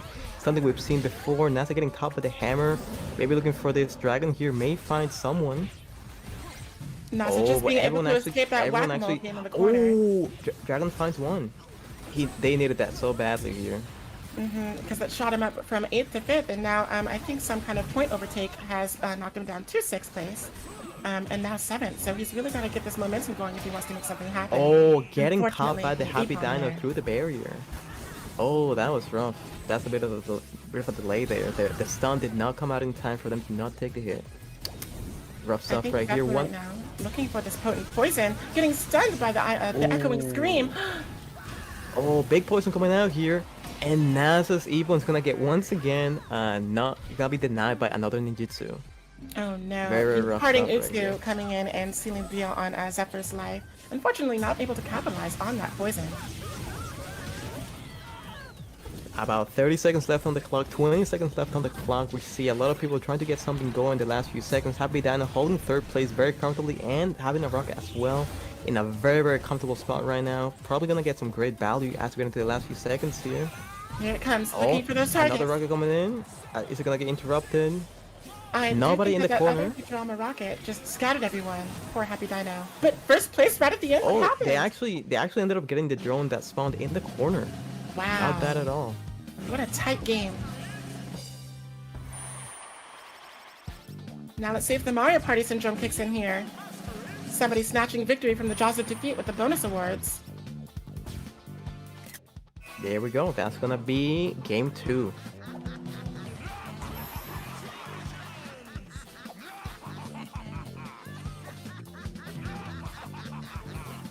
There's a lot of cackling going on right now. I feel uncomfortable. I was just about to note on that too. Logic with the quick fit change though. I see you. You about to change your weapon too? You gonna change from my- the Pro Controller to Joy-Con? My jacket is it's like a mood ring. I'm really happy right now, so I turned orange. Oh, very nice. Everyone's loving it. Wow. But rip NASA, everyone had such high hopes. I see everyone in the chat. I mean, NASA did still do really great, I think. Yeah, he did a good job. I think they were just watching out for him. I think it might have been that we were hyping him up. It could have been the heebie-jeebies. Sometimes you get a little nervy. So Yeah. Sorry, Combination that of, target on your of back all those there. things, probably. I don't know. When you have something like a hammer as a secondary weapon, I think a good strategy is to get a point lead with your main weapon in the first round, and then kind of widen the gap so that even if I don't want to say underperform, but if you don't get the momentum going that you need in the second round with your secondary weapon, at least you have that first round with your main weapon to make up for that and kind of still secure your place in the top 4. mm-hmm. So It's I can agree with Oh. that. And just to kind of add on top of it, I think another thing you'll see from a lot of players is that some weapons perform better in certain maps. which means your main weapon might not be the best to pick for, let's say, for Riverdale, right? That might see some better action in a map like Shinobi City, and you may see players' weapons choice be influenced by the map that they're playing on. So that's something that I'm looking out for as we get into the next few groups and see how people play their matches out and all that. A hammer bro was like, lost today. Indeed, Carly. You Resto and pesto. you really have to watch your environment when you use any type of weapon, really. Just because some weapons are slower than others, some weapons are faster, so they can just perform better. But if you're like in a corner, you know, and you have like a hammer, sometimes it can be really tough to get out, you know, just because you know, you're trapped. Very I true. wonder it can what be you really do. tough. I wonder what you do on a map such as Fort Riverdale, which is so spacious and hard to traverse as a hammer. Like, what do you do besides use a warp gate? I mean, you have the Popeye looming around in that last match specifically, so you can't take a warp gate because you might get chomped by the shark. So what do you do? Do you run starting dash? Do you run the drone perk where you're faster after defeat a drone? Like, do you run perks like that to kind of make up for the speed that you face as a hammer versus these other mobile weapons? I can comment on that. So me personally, right? So I play the Sushi X and BR, one of my favorite weapons to play on the majority of maps. And one thing that you're gonna be forced to do as a hammer player, especially in lobbies with high Ippon players and high Ippon output weapons, the Ippon Katana and Trick Ball, is that you're gonna need to kind of conceal yourself, you know, ninja style. You can't really be out there in the open jumping around next to a drone because you're gonna have a very big target on your back. One of the best practices for a hammer player is to either be the first to the drone and take it as it spawns, or you can also wait by the drone morphed, you know, kind of in a way that where you have the option to either withdraw from the situation, or you have the option to have a surprise attack on whoever is trying to take that objective from you. And it kind of puts you in control of the situation where you're not like watching your back, like, oh, is this Ippon Katana gonna shoot a gun at me? Am I gonna get morphed by this Trick Ball? You're already in position to make that decision and come out on top. So, little advice for any hammer players out there. All right. I mean, straight from the horse's mouth. You heard it here first. I think it's a good idea too. It's just when you are morphed and making that decision, do you approach? And I'm asking specifically out of curiosity for myself because. Being someone who has used a trick ball for like ever, you know, I kind of just have my game plan and I just go with it. So I don't really understand the roadmaps that some people and like the combat flow that other weapons might have. For other weapons. So in that particular situation, would you initiate with your armor breaker or would you wait? It's very easy. So it's actually really easy to determine whether you should take a fight or not. All you need to do is take a good hard look at which weapon they have in their inventory. Is it a yo-yo? Do they outrange you? Are they gonna be able to waste your time even if you take the drone?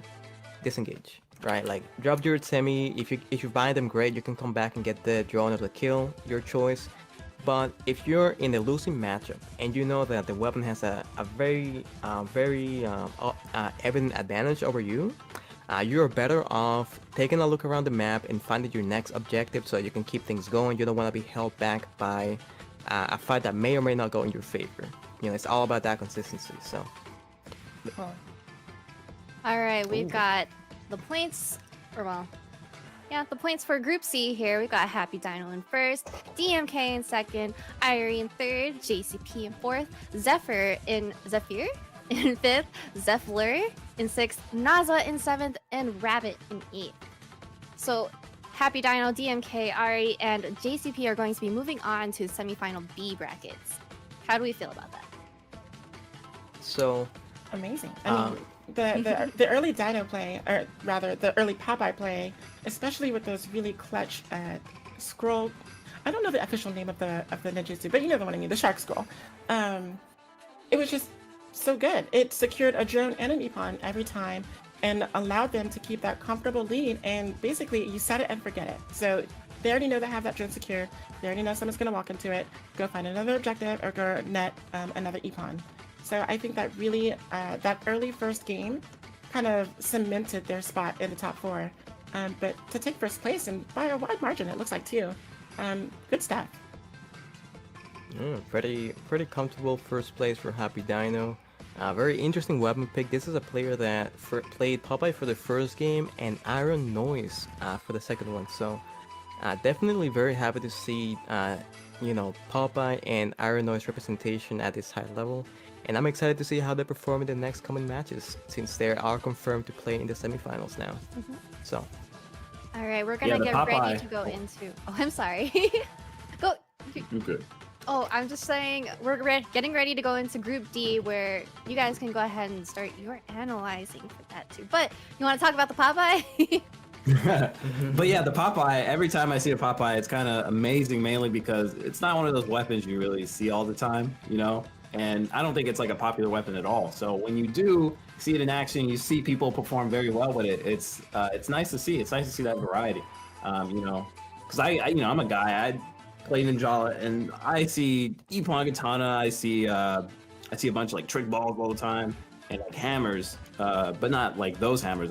So when I see the Popeye and even the Cerberus shoe, it's always very nice.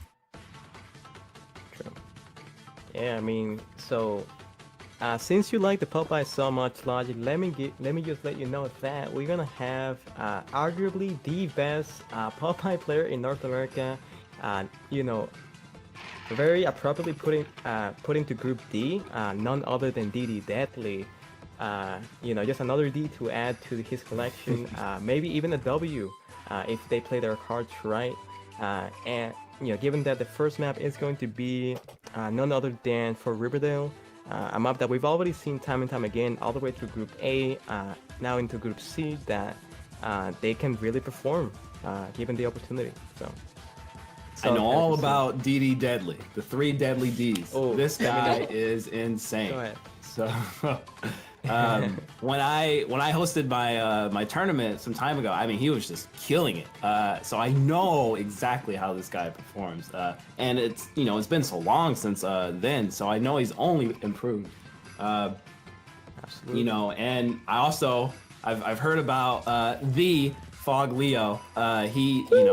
He's amazing when it comes to getting those drones. He always racks up a bunch of points and does really well in ranked. So I wonder what's going to happen. Yeah, I wonder what's going to happen, So I do notice we also have Chubby in here, the scourge of all of the Gung Ho stream rune battles, making a name for himself. We got to see that pink throw, that pink jumpsuit coming in, and surprisingly, not using a weapon that we are used to seeing. So I'm interested in seeing how that plays out, especially with the Shinobi card amount that we see. I just wonder, and I think that's really cool too, that we don't have that limit on Shinobi cards. We can go from 1 through 4. That opens it up to as many perks as you want. So people could be running 2, 3, or 4. They can max out a whole perk on a card. So I'm really looking forward to seeing how that works out. But we do see the Popeyes coming in, the Scroll Blades, and then of course the festival boards. So what do you think is going to be happening in this group? Oh man, so yeah, take it away, Logic. What you got? This is, for me, it's a weird pool of weapons. Not weird, but very different, just because the board players they're going to be moving around hyper speed. Scroll Blade is always very different, just because I feel like people that use Scroll Blade would just gravitate towards the Ippon Katana. So I'm always it's really cool to see that pick. So it's going to be interesting to see what happens. All right, so getting into game 1 for Group D. So many amazing players. We have Nuclear Foglio, SS Yayon, shout out to Latin America, and the Shinobi Splash clan. You guys are amazing. We have C Gamer, a very, very consistent skate hammer player, which we will see on the hammers all tournament. Don't be worried. You'll get the opportunity to see some great high level hammer play. Chubby is here as well. Shout out to Chubby, very great artist. Exynos and Kyoto, a person that's made a lot of community projects in the past. They've hosted tournaments. They've also made some art for building the community. So very excited to see that they are participating in the BBB today. All right, we're Not just any artist, but battle. 3D artists. True that. Very, very clean renders. All right, take it away, Starling and Logic for Group D. All right, Starling, we're starting off with DD Deadly. He's got his Popeye out here. Oh, a little bit of lag there. All right. Yeah. Our boy, you know, he's got a lot of weight on his shoulder, so he has to carry all that into the game. You know, gotta wait for all that to load in. But now we're online and we're ready to go. So, one thing that I can highlight that I've noticed from DD Deadly's gameplay, personally, is that they will, instead of going around the map and trying to find different drones or whatever, they'll choose a drone and they will stay there for the first rotation, no matter what. They do that on WNA, they do that on Riverdale, and any other map that you can put them on, just to bring that consistency to the table. Now this is a tough scuffle right now. We got DD Deadly and Xmas going at it right now. They're both very aggressive. This gum laser on the side here, they're in the S-burst, canceled out. Solo. And it looks like... Oh, trying to get the portal, but a bit occupied there by a number of players trying to get around the map. It seems like players are more focused right now on trying to get those drones than going at each other, but they will fight in order to stop each other. Chubby with a KO. Wow. That's a very unfortunate sequence of events for Foglio there. We saw Kyoto with the charging slash interrupting the sweet ride, and then Chubby coming in with a morph right after before he could even get out of hit stun. So, you know, happens in Battle Royale all the time. So now we're Yayan here, he has his big weapon. I think he has his big weapon before most people in the match. Very early. And just like we talked about in the earlier games, if you get your big weapon early as Ippon Katana, you are gonna be seeing those early Ippon leads, which could snowball into even bigger ones later into the match. Mm-hmm. Oh, here we go. I like this player a lot. So we have C Gamer, such a consistent hammer player. Has the Tenchi available. I do believe this is the first one in the for this match, and I'm very interested to see how they're gonna make use of it. Are they gonna hold it? Are they gonna burn it to try to get the second one going? There's really so many options that they have on the table right now. Looking out over a neutral area, they got caught by the mixer from Kyoto, I do believe. That was a good piercing mixer. Piercing mixer isn't. Oh, I'm sorry. Sorry, DD Deadly ended up getting that. Go ahead. But yeah, piercing mixer isn't the best ninjutsu in the game, so when you're able to get an Ippon with it, it's very amazing. It feels really good. Absolutely. Also, Kyoto's got a really good looking scroll blade skin here. Oh yeah, shoutouts to the Ninjala card pack version 1. Very, very nice, super rare skin we're seeing on display right there. Very nice looking. Neutral are just barely surviving that engagement with -1 HP right now. Such a lucky position to be in. Yeah, he escaped with his life barely. That's a really good thing about the board. You're just able to get out of situations very quick. But if somebody even so spits on him, he's gonna end up getting Ippon. Oh, finding Foglio after Foglio took the drone. A bit of an interesting exchange there between Neutral and Foglio. Both of them using the board in this lobby. Let's see which one of them, which of the boards comes out on top. Very excited to see. There's a match going on right behind C Gamer, but he's just gonna get away from the action. Yeah, C Gamer. Last time we saw him, Yayin with 4 Ippons, holding Ippon lead very comfortably. Only people that are close are C Gamer and DD Deadly right now. Everyone else pretty much just focusing on their drone game, trying to play it safe on the first match. But Neutral are getting themselves on the board with their first Ippon on C Gamer. We have 15 seconds left for this match, and everyone's getting KO'd at the last seconds. Shall we finding a morph on Foglio's Beast? That's gonna be a lot of points denied, but Foglio actually gets away. Oh. Oh.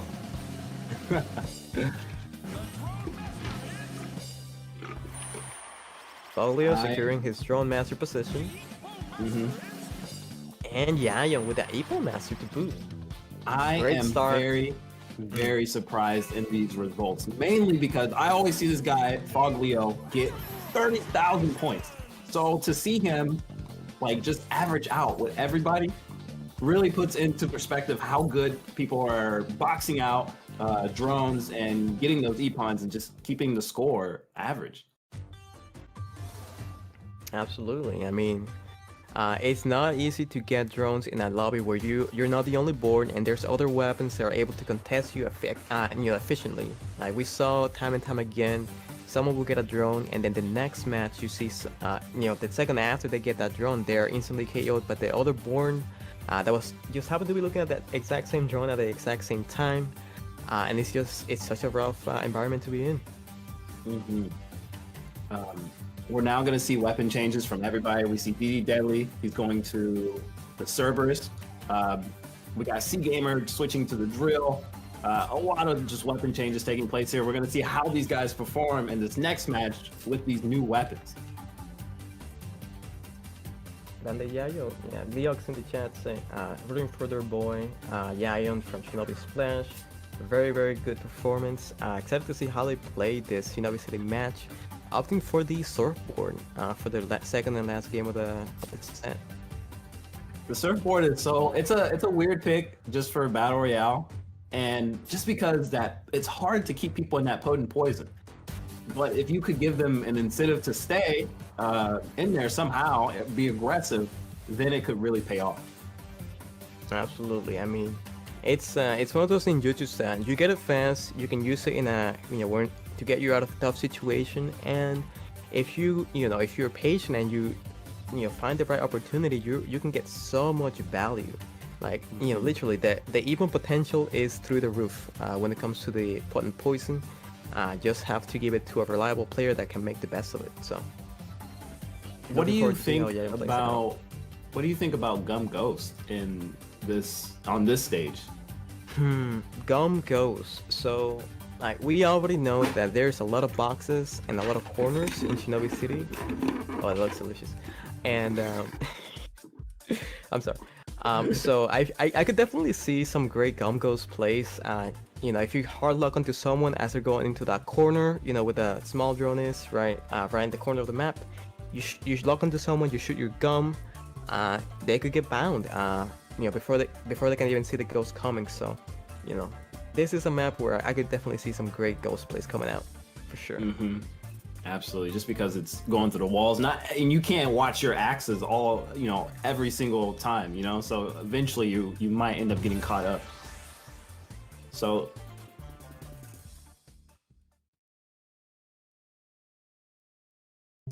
all right, so we are gonna take just a little bit more to get into the second game. Just a heads up, anyone that is in the match currently, the points will not be counted, so feel free to just relax, maybe do some emotes, hang out with your fellow competitors, take a look at the Shinobi cards, see if you can figure out what their strategy is going to be, and just get yourself ready for the single match. Those of you that are feeling a little antsy, a little nervy, relax, it's all good. Husa, take a deep breath, it's all good, homie. Absolutely. Ooh, man. Who do you think are gonna be the from what we've seen in the first game? Who are your favorites to take top 3 for this for Group D right now? And there's one name that you can't miss. Go ahead. My favorite is DD Deadly. DD Deadly, neutral air, and I still want to go with Fog Leo. Even though people like he gets drones or whatever, I think it's still a good way still to win, and if they can't stop him from getting those drones, he's gonna come out on top. So they have to do something about it, or he will come out. Yeah, I mean, they have their win condition figured out. They spent the time, they put in the time. They know what they're doing, obviously, right? It's not, people like to talk about drone routing in this game and how easy it is to get points that way. But then you realize you're out there trying to get the drones for yourself to get your big weapon, and it's a lot more difficult than it looks to secure a drone, especially if the lobby knows what they're doing. People are also trying to get those drones to get their big weapon going. So if you have someone that has perfected the art of, what's that? Oh, you dabbing? No. Sorry about that. If someone that's perfected the art of rotations, right? Like he knows how to be in the right place at the right time. That's a skill. Like that's not something that anyone can just pick up the game and do willy-nilly, right? Like this is something that he's obviously put a lot of time into. This is his preferred play style, so he's put countless hours into perfecting the way that he plays and the way that he makes decisions in battle to make the most out of his performance. So definitely, definitely. Go ahead. But like with these like top level players, you know, like they're not just gonna let a drone go uncontested, you know? No, that's the thing. So they're gonna be there. Where there's a drone, there's gonna be another player. So and he's gonna either have to fight for it or get out, you know? Or you know, and that's every situation, not just with him. You know, people are gonna have to. Is this drone worth it? Do I want to spend 30 seconds here fighting with this guy over this drone, or do I want to get to another one? True.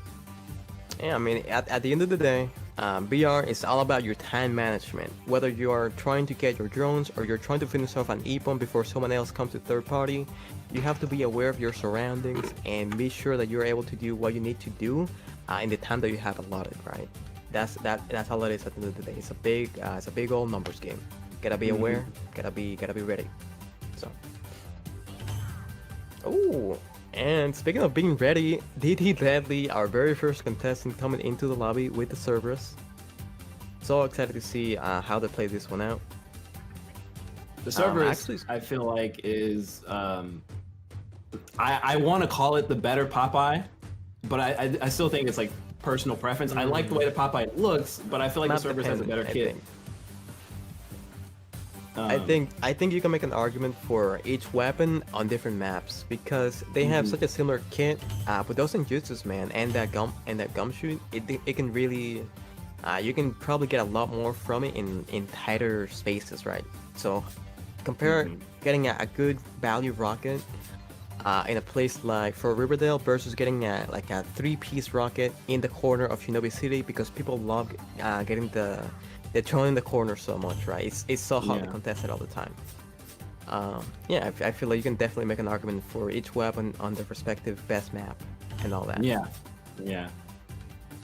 I've been seeing a lot of drills today. I like the drill just mainly because you can get away from a lot of fights. Like if you don't want to fight somebody, go underground, get out.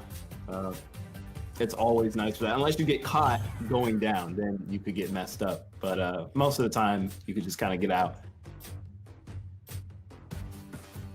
Very, very true. Now, as far as weapon choices, we already went into it a little bit in the first half, but we do have Chubby on their main, what I believe to be their main weapon.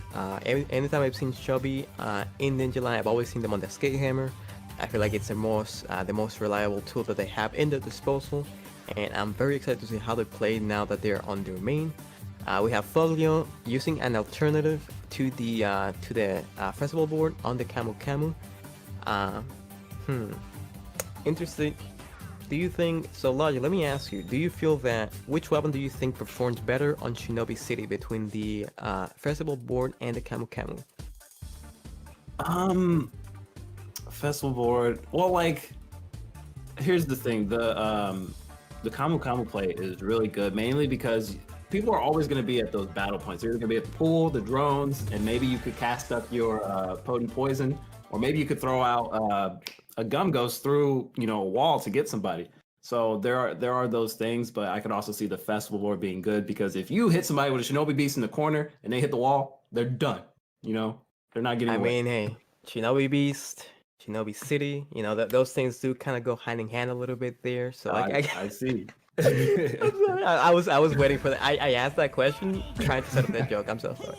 Anyway, getting into game 2 for Group D, the final match of this group. So excited to see how these players play the early game right now. Starting on DD Deadly. Take it away, Logic. All right, so we're getting started on DD Deadly. It looks like he's going straight to the pool. He's going to get that S energy, or he's going to fight this guy. Finding Kyoto on the Apon Katana. Finding an opening on Deadly. Are they going to be able to secure the kill? No. DD Deadly trying to get away. Kyoto's not backing down with that charging slash, but he missed his opportunity. Coming out. Kyoto finding the break on DD Deadly. That's going to be the first Epon of the match, I do believe. That is a great way to start it off. Kyoto's going to get hyped up off that first Epon. Chubby getting his S energy. Chubby, enjoying life, living their best life, getting that S energy, trying to get a big weapon early. That way they're able to secure their kills a lot easier. And there we see it right there. Chubby able to secure the KO on Foglio. Not bad. There it is. You want to get your KOs out the way. You want to get those early Epons as well. Those can go a long way in the late game. Yeah, I mean, you definitely wanna. Oh wow, that is a very nicely positioned gun grenade with, I do believe it was still Hyena, because they got kind of the first take of that. It's crazy.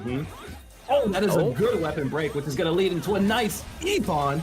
Yes, there, C Gamer, former C Gamer player, now Nippon Katana, holding second place in the lobby, right next to, right before Kyoto. Not bad.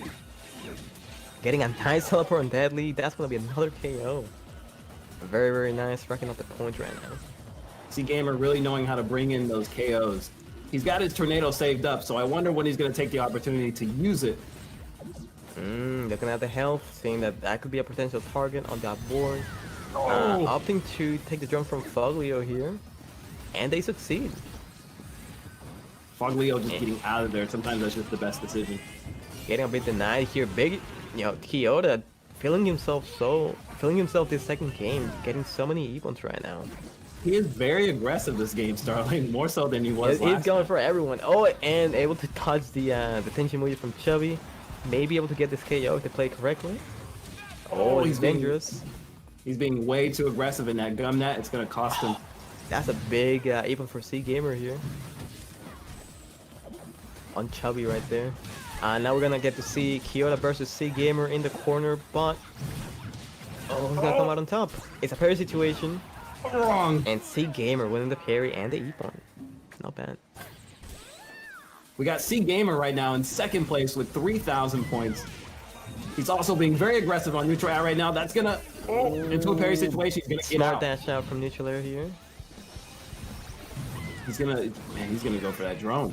Oh, that's another parry. That's a double parry. And finally, C Gamer coming out on top. Should be holding Epon lead, if not tied with Kyoto right now. Let's see. So C Gamer is holding the Epon lead, Kyoto and Yayon only one Epon behind. Such a close contest for the bonuses right now. With 50 seconds left, it's still anybody's game when it comes to Epon Master. So be very vigilant. Absolutely. Chubby uncontested there at that drone. Oh my, yo, so that was crazy. So I don't know if you caught that, but well, he's out of there now. But when Deadly was first morphed, he used the super armor from the Popeye side attack to get out of the hits from the morph, which allowed him to get away from from Neutral setup there. Very, very good awareness of his weapon there. Those are pro strats. Absolutely. We have 15 seconds left on the clock. It could be anybody's game right now. Kyoto getting stuck. Oh, here we go. 5 seconds left. Big scuffle in the corner here. Big tornado coming in right before the drone, and ooh, there were a lot of shifts in place in those last few seconds there. Ooh. Foglio keeping that drone master spot. He's not giving it up. Oh my god! Oh, that's 10 dangerous. Points. That is very, very dangerous. Wow. Kyoto gonna walk away with first place thanks to the Epon Katana pick. Now, keep in mind, these are polar opposite results. First game, not so hot. Second game, first place. So, they could really... Very good game. That was a huge pop-off for Kyoto. He was doing amazing all match. Even with the heebie-jeebies. True that. I mean, we saw Kyoto in the chat, just like, oh, everyone, please hype me up. I'm so glad that he got to pop off in that last match there. Amazing job. Kyoto says my brain is big. I mean, it certainly does look like that after that game, my friend. Well done. When you get an Epon Katana in Shinobi City, you almost can't do no wrong, you know? It's so versatile, and especially when you are aggressive on that map, it's over. Almost. I agree. I feel like I've seen a lot of players, namely festival board mains in the past, opting to go Epon Katanas specifically for Shinobi City because it's just such a great map for the weapon. I mean, you have a way to get your big weapon early. You have some very close corners, contention spots where you can get multiple players bound, get a lot of value out of your tornado. It's just such a great map for the weapon, in my opinion. So, very, very happy to see that our boy Kyoto made the right pick for the right situation and came out on top. Now, what I'm really looking forward to seeing is how these semifinals are going to stack up, because that last match the last round rather, did solidify the people that are going to be participating in the semifinals. So while we're calculating who's all going to be in semifinal B, let's kind of talk about what we are going to be expecting as far as like maps or anything like that. Do you have any expectations going in with these new maps? What kind of weapons we might see? So, alright, so we do know that when it comes to semifinals, we will be seeing two maps, which are Croissant Arena and Eagle City. I know a lot of people in the chat just winced when I said the famous EC word, right? So a lot of people, me included, had a very rough time with Eagle City. Season 1, maybe a little bit of Season 2. It's just one of those maps that is just so big. The drones are scarce, and the rotations can really, really put you far behind early on. And it can be so difficult to come back in the mid and late game. But I have to say it, this is the map that will differentiate the casual Ninjala player from the hard-studied person that plays ranked consistently, because you'll get to know, you get to observe how people find their rotations, find their strong spots, right? Because Eagle City is all about your positioning, right? You can be if you can be at the right place at the right time, you will come out on top. Any thoughts on the maps, Logic or Sam? Eagle City is a very big map, like vertically, and just like, what's the other one? Horizontal. Like it's a big Everywhere. map. So you have to really like think. You have to kind of scout out the map from the top, is what I kind of like to do, to see what's going on, to see where those drones are and where the action spots are. And even then, if you do see it, it's not always guaranteed that you can get to all those spots in time.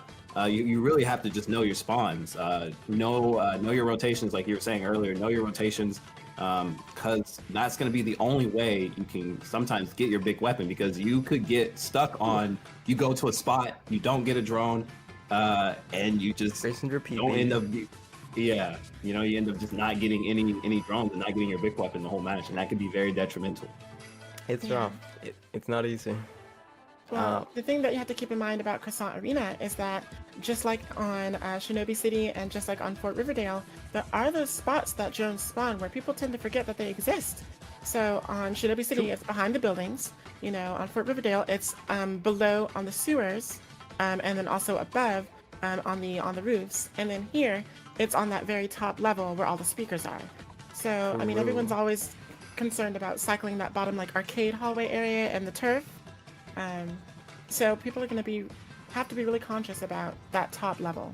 And I think that's where most of the point difference is going to come from the people snagging those top drones. Very, very insightful observation. I have to agree. I feel like when it comes to Croissant Arena, the area that gets neglected the most is that top drone area. You can have, listen to me. If you're playing this tournament and you're in Croissant Arena, try to rotate the top drones as much as possible.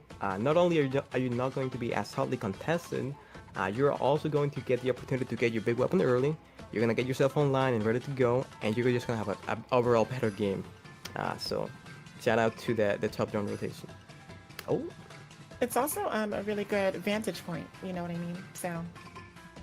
Absolutely. Now, we have the points coming in for Group D, our final group of the pools. And looking at the results, we have Neutral Air in first place, followed by Yayon in second, a very close shave with Folio in third, and C Gamer in fourth. Kyoto actually not making out of the group because of the rough game one, getting stuck in fifth place. Oh man. And he still did a really good job. Everyone did. Didi Daily, Chubby, Eximus, all you guys did amazing, but in the end, these are the four that came out on top. But hey, we're all in here, have fun. So don't beat yourself up. You had a really good last match. Yeah, Very it's tough true. too. That makes. Oh, I'm sorry. No, go ahead. So that makes semifinal B group Happy Dino, DMK, Irie, JCP, Neutral Air, Yaoyon, Folio, and C Gamer making up that bracket for that group. Mm-hmm. Scary. Oh, That's baby. gonna be- Yeah, that's gonna be Hold really on. scary. Let Sweating, me get I'm not life even alert. playing. Let me get life alert on speed dial right now because I know I'm gonna need it. But no, what I was gonna Now- say is that the thing is too, some like to consider when it's these first rounds and now these latter rounds. Some people perform better on some maps than other maps, and so when it comes to those early Very rounds, Fort Riverdale is one of the most complicated maps that we've had so far. And then we also have the Shinobi City, which is the most aggressive one that we have so far. So it's really kind of two opposite ends of that spectrum. People who tend to favor aggression and combat are going to perform better on Shinobi City than they would perhaps on Fort Riverdale, and that can be a factor when it comes to the placement in those first preliminary matches, rather. Absolutely. And I mean, it's rough because you have those players that they've trained very hard on certain maps and they're able to play their best when they're in their home stage. And when it comes to a tournament like this where the maps are predetermined, you only get to play in 2 maps before the pool is over. You may not get the opportunity to play on those maps, which means you have to be able to adapt to difficult environments, right? So, if there's anything to take away from this very first tournament, is that weapon diversity is everything. If you're able to perform consistently in different maps, you'll be in a very good spot to always come out on top in events like this. So, Stiz, Neutral Air, Yaoyon, Folio, and C Gamer all moved on from the D group. excellent. So for semifinal, quick question. For semifinal A, are we going to be looking at the finalists of Group A and Group B? I mean, yeah. Cool. Awesome. All right, the No, I final think list the- for Group A and Group. Oh, I'm sorry. Go ahead. No, you're fine. The maps here, Croissant and Eagle.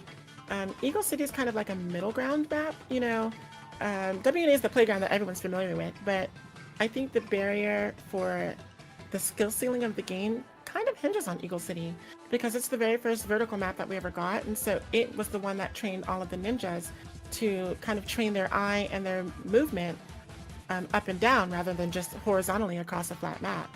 And so I think that that coupled with the verticality of Croissant Arena is really going to be putting to the test the ninjas who may not be as well versed in that vertical movement. I think that the discrepancy in points is going to be not like of the drones from the top and from the top of Croissant Arena, but also from movement and mindful motion of where you are and that verticality of the maps. Very, Alright. very true. We had the updated brackets up on the screen for just a second, but let's talk about the semi-finals for Group A. We've got Antares, Malieve, Octokid, Far, Lightning McQuick, Snake, Squiddy, and Bionic. Seeing a lot of triple in that semifinal A right now. Oof. Gonna be raining some rockets in just a little bit here, so definitely watch out for that. And a lot of morphs. You gotta watch out for that. You get morphed, there's nothing you can do but get away. Bad poo poo voodoo. Man, like congratulations to Nick for like squeaking in here. Like, can we I want to give him a round of applause. I said I would be impartial, but you know what? I love rooting for the underdog, and Nick has just come in and just surprised us all, I think. So congratulations. Yeah, absolutely. He's doing a good Bobble. job. Absolutely. We came a long way. My baby's all grown up and saving the Bobble battle. I mean, Nice you know, to see joke. that he grew. I mean, like, for most of the time he was streaming as the community manager for Ninjala. Everyone went after him, and he's always constantly last. We were just happy if either one of us was not last, and usually it was him. Hey, I combat remember, experience, right? I remember he used to say, "Hey guys, I'm a lot better than I am what I'm showing off." He always used to say that. Do that. And we're seeing a testament of that today, given his performance so far. So definitely hoping that they're able to, keep the train rolling, keep the energy flowing, keep the amazing plays, flowing as they are. And best of luck to all the participants as we get into semifinals A.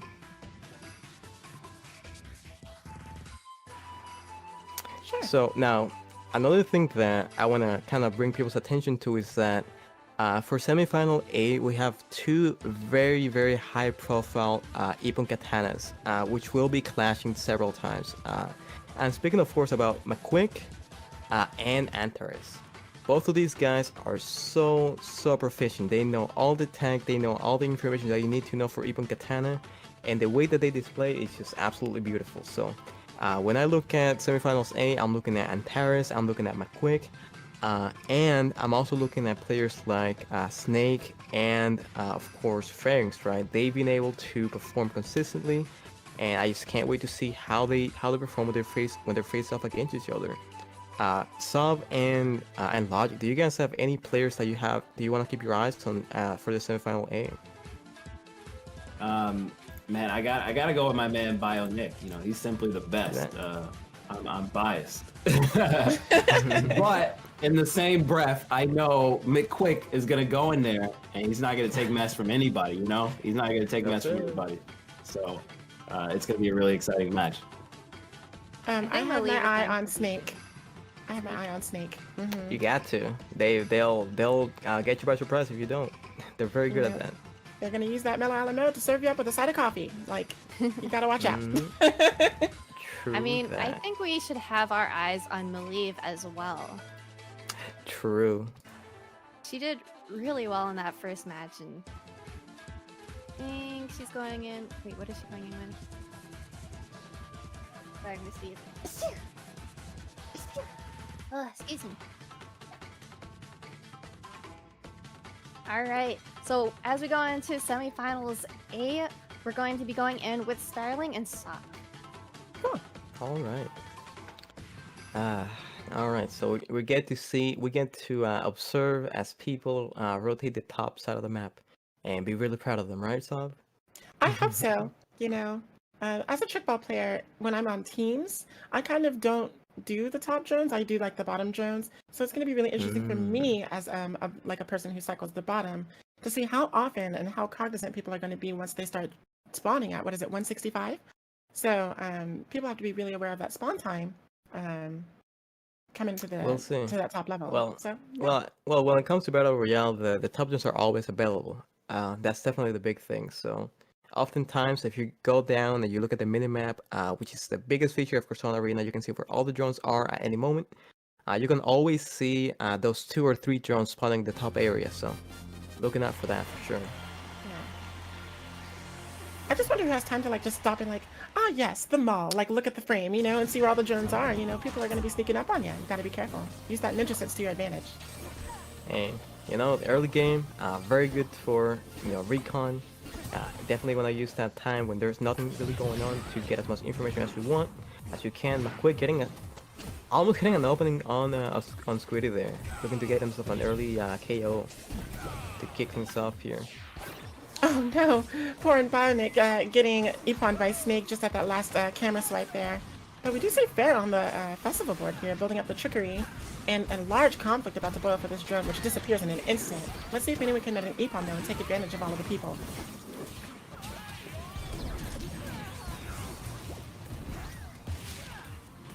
Wow, it's just chaos left and right. I don't think anyone's actually netted any Ippons, which is crazy to think about. But it's still points. People are still earning their points here. Early on, we do see OctoKid with a drone lead. And that's, like I said, on this map is going to be those upper drones coming into play.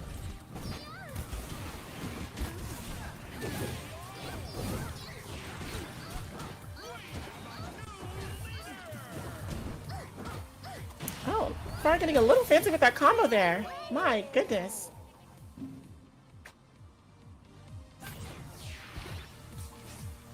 Now, Starling, what do you think we're going to be looking for as we approach the mid game here?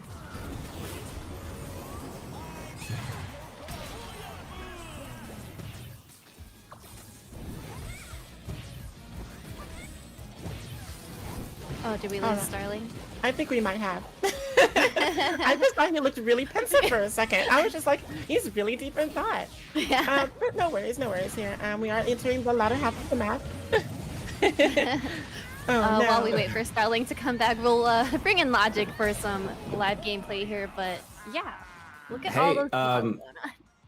What's going on? I'm not too sure. I hope he's okay. But we got 120 seconds left, 2 minutes here. We're looking at, was it, and Terez here. He's got a happy face. He's getting this drone. Sov, what's the game? Oh my god. Wow, it looks like the Epons have racked up exponentially with the person in first having 4 as the lead. Looks like Antara's looking for something to do with this Punisher Blade, but not really getting a lot of value out of it. Kind of whipping all those shots as they land just out of range. I can't say that was the best use of Punishing Blade, but oh, look at that Epon. Octo Kid facing the wall. Defeated by Snake. I mean, it's tradition right now. You know, we swipe to somebody on camera who's Epon, it's by Snake. They're gonna bite you. Yeah. So we got 5 Epons here by, Starling is back. Hello, God bless the invention of hotspots. We are back, even though my internet did go down. Apologies for that. Looks like we have about a minute left in the match. Thanks for covering for me. You can take the rest of the match if you want, actually. I don't want to interrupt the flow. If you were already in the groove. Dude, I had literally just came up. But, you know, we got 40 seconds left here. We're on far. He's going to get transformed there. And that's going to be the end of him. There's no way he's going to be able to get out of that. That's a free KO. Just a KO too, because I do believe that the last Epon that Snake got did expend their Giant Killer perk, which does give you a free Epon from a KO combo. So that means that Snake hasn't died yet because that resets upon death, which means Snake is kind of pulling through right now. Absolutely. And Nick's going to get caught in this sound hammer here. That's not going to be good. He's got no insurance on himself. Oh, that's a good rocket. He got away from it just in time. No, I'm really surprised at Nick's weapon choice here. We see him on the skate hammer, which is uncommon. You know, we're used to seeing that trick ball, that katana. So I wonder if cycling through the top drones to try and gain the point lead there was his plan. Oof. Tough match. Baby.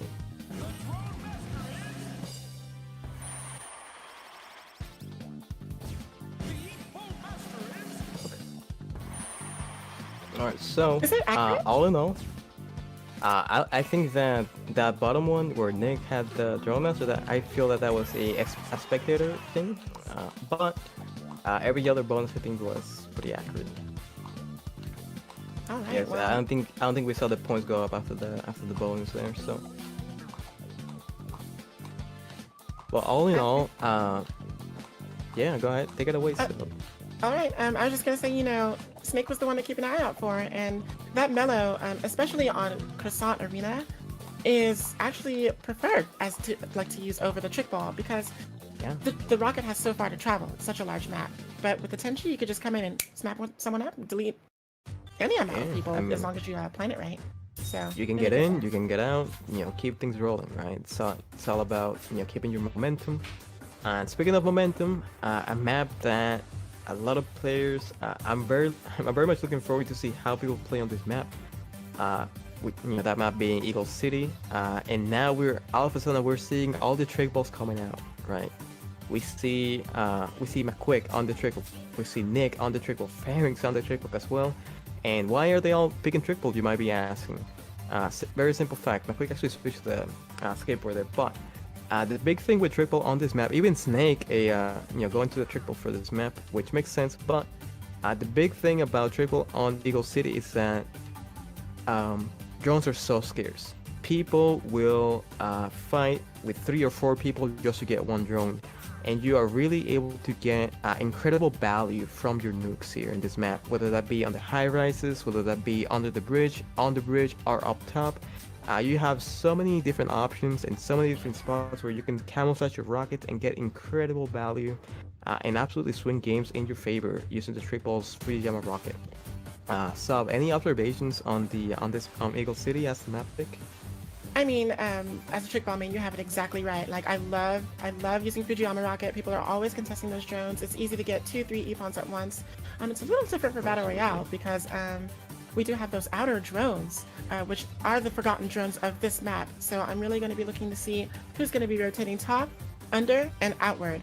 because everyone always knows about the skyscraper drones. They always know about the bridge drone, like the middle bridge drone. But the ones in the basketball courts and the ones on those little side skyscrapers often go ignored. And so, besides the conflicts that are going to be interrupted by the Fujiyama rockets, those are going to be those points that I'm going to be looking for. Yeah, definitely looking forward to this. Now we do have 3 of them, which means 1 or 2 of things are not find another mark there. So gotta be very careful. It's not uncommon on Eagle City for rockets to overlap each other. Because as a trick ball main, you're constantly looking for groups of people, seeing where the action is, and don't be surprised if you throw a rocket and the next trick ball throws a rocket at the same time. And at that point, it's really just a big toss-up to see who will be getting those points. So. Right. The faster that you can build your ninjutsu, the better, especially on a map like Eagle City. So I'm wondering if anybody's running perks that would increase that. So like quick respawn or energy hoarder, things like that. If they're really good at winning parries, they could do the S-burst one. So really, I don't know. If you're a trick ball main out of these 3, you definitely want to get that rocket first. You want to be the first to launch. Yeah, it's definitely a race for first, but let us not forget about the other great weapons on this map. Snake getting an early mark from Eve there, but now getting to a scuffle with Antares. 2 katanas up top, 1 trick ball. Everyone going to retreat and reset neutral here. Very active early few seconds on Eagle City here. Eve looking for the KO on Snake. Very good start for Eve right here. Very good recognition that Snake had used all of their S energy to escape, so they weren't able to S-burst out of that combo. Netting some free points there for Elite. Very true. Now McQuake on something that I haven't really got the chance to see him on very often, which is that festival board using the side that can knock Squiddy back into the gum. Very subtle thing, very smart play that he just made. That if nobody interfered, that would have been a guaranteed Epon for McQuake. For sure, up on that high sure. rise. I think it's a really good idea for him to go festival board as well here, because you get those tricks and you're able to traverse the land to those outers and under and upper that I was talking about earlier, and just knock them out in one swipe, and then you're good to go. So really smart play there, choosing the festival board. Very true. And I mean, Pharynx with a big bind and a parry win, that's gonna be a guaranteed Epon. We should be seeing our very first rockets come into play in just a few seconds here. So curious to see who's going to be able to use theirs first. Alright, Squiddy coming in with a Punisher Bladed, expiring right before they can get the KO, and then Bionic coming in with his first rocket. I wish I could tell by the color of the ball. There's another one. There's the second one, yeah. And I do believe that one belongs to Fair, but let's see. Can we see a third? Let's see. So Snake. Oh, it was Snakes. It was Snakes. Tied for Epon right now. Yeah, looks like that second one was Snake. They did find one in the last few seconds there. Looks like Eve just found an Epon on Octo Kid, and Taris up top, currently holding 4th place.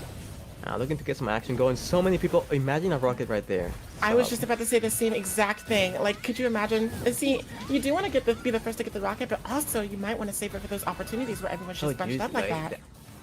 Rocket's not gonna be in rotation for the next 40 seconds, and you just have to feel the pain when you see those big opportunities and not rocket in your inventory. Oh dear, but Maliyev coming through with the break attack into the Epon. Very strong performance so far, but only in 3rd place, which makes me wonder how big the gap is between the top 3. We do have Squiddy with the drone lead. Not very big, actually. Yeah, so, yeah. A 3-way tie for Epon Master. Very competitive so far. There's just so much action happening all over the place. Snake barely missing the Beyond the Gum there. Nick able to escape, but Snake resetting, trying to fend off any people who might rob them of their drone. Greedy break read there on Nick, trying to get that last second Epon as we get into the last minute of the match. Still contesting this drone. Yeah, I think they're looking for the Epon rather than the actual drone. Interesting. I think so too. I mean, when you have such a big a 3-way tie for Epon Master, you definitely want to find any edge that you can to get a big bonus advantage at the very end. It looks like both of our trick balls do have their rockets at the ready, and we might see a beast coming here. Here from McQuick, going for those last-minute drone rotations, and try and get another round of drones under his belt. So I'm looking for those rockets. Wow! So much value right there. That's a very valuable beast coming in from McQuick right here. And even if they get Epon, they already Oh, they actually Oh, escaped from no. that. So lucky. That's a good position. I bet they there. were mashing for that tornado too. My goodness. Last I few can't believe we seconds still haven't here. seen Far's rocket. Where is it? I think we might have, it might have just been off screen for unfortunately, but um so many a lot of those rockets did find their mark for most of these players here. Oh my gosh! And there is Snake securing the Epon Master for for Group A semifinal 1. That aggressive play at the end that ended up working out in their favor from the looks of it. Yeah. Man, Meanwhile, my heart is Yeah. just broken over that big kerfuffle and no rocket. Like, there were 7 people there. that was I'm so that was sad. 4 people. That was so tragic. I felt that too. But it It turns out- came. Yeah. Yeah.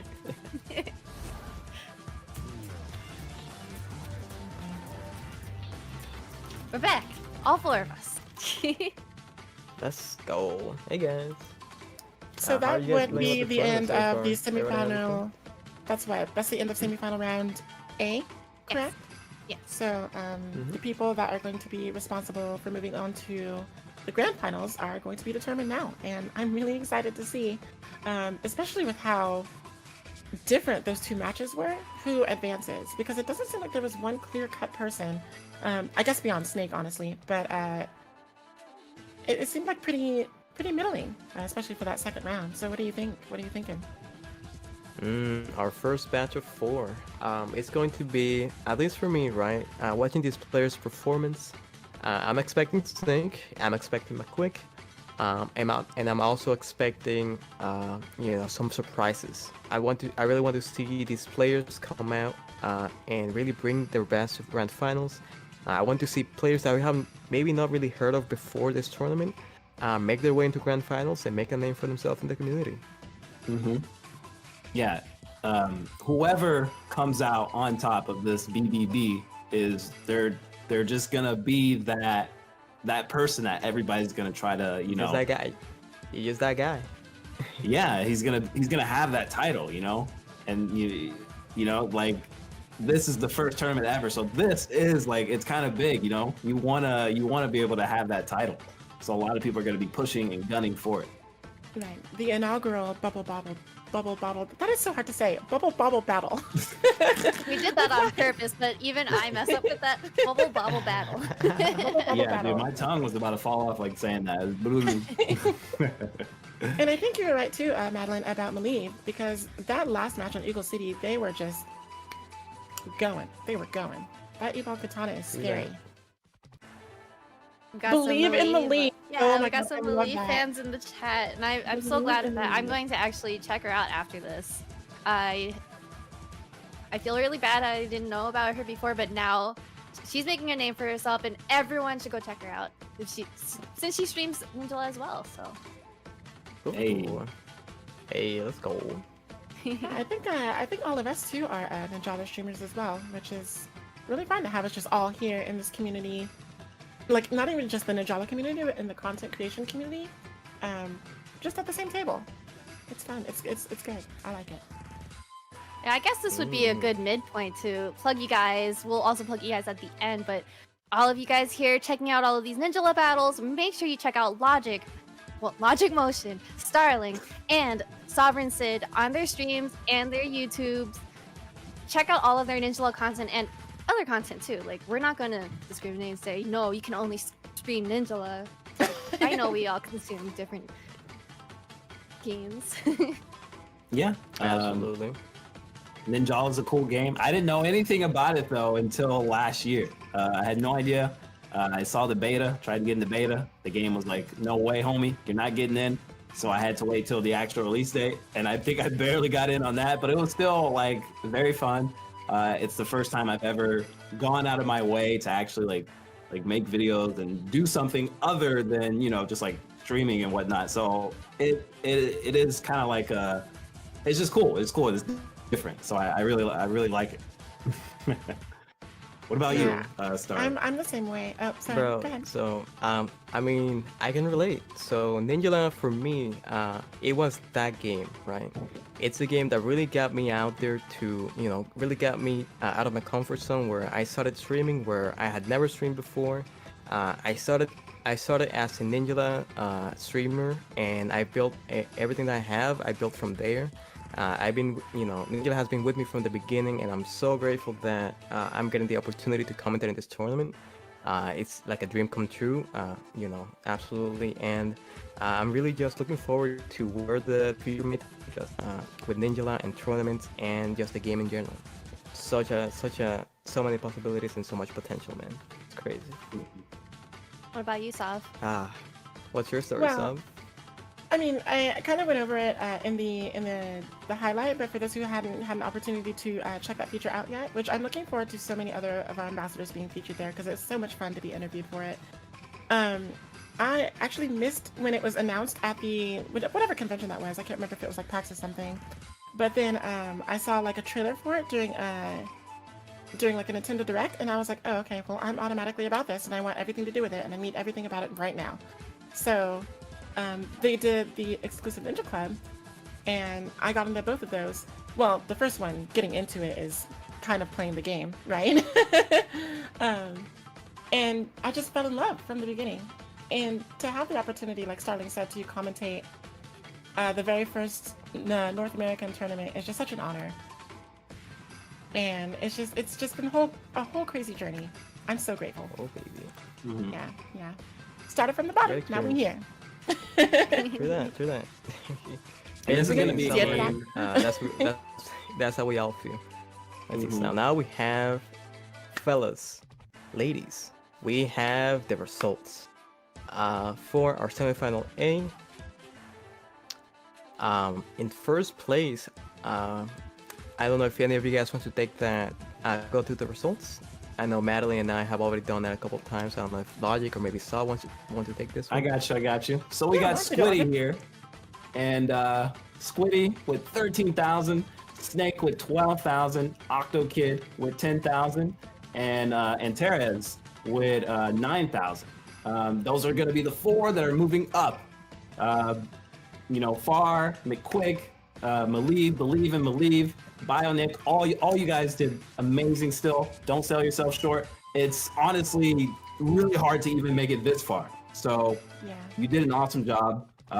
Squiddy, Snake, Octo Kid, and Terez, you guys still have a fight to fight. So don't celebrate just yet. Can we just talk about that 1 point difference? The 1 point difference between 4th and 5th place? I know, right? Wait, are you Gosh, can you serious? imagine? Yes, Yeah. it's You've one. been under par. Wow. Yeah. Oh my god, Oh, that is wow. actually insane.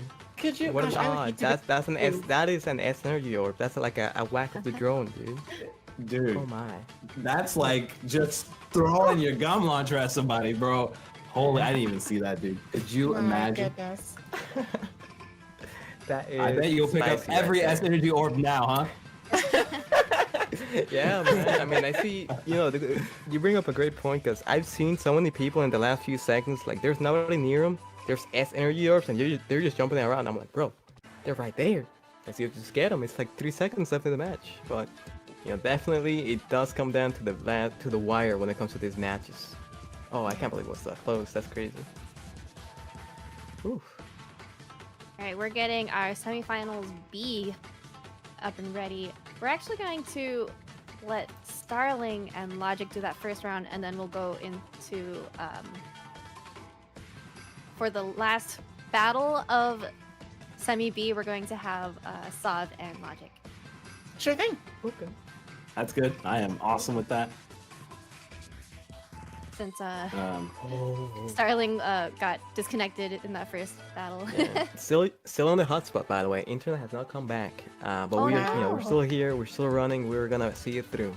No That problem. is some hotspot. I'm about to sign up with your company right now. Hey man, listen, it's pretty good. It's no complaints from me when it comes to that internet.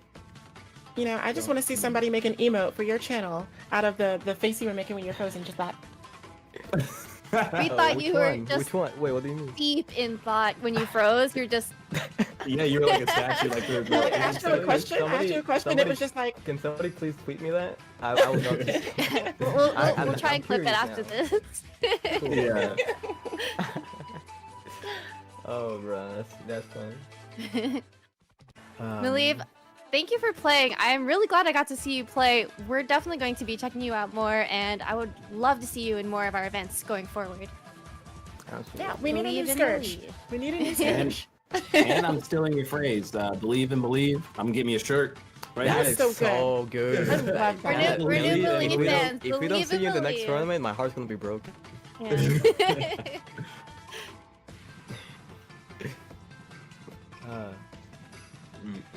I'm about to tweet Start it. start streaming too. That is Tweet it. it. Or, Yeah, tweet streaming. it. Go even harder into your streams. I do know you do stream Ninjala. You know you're in the community. Now you know people have that curiosity to check out what Maliv is all about. So definitely check out Maliv after this match.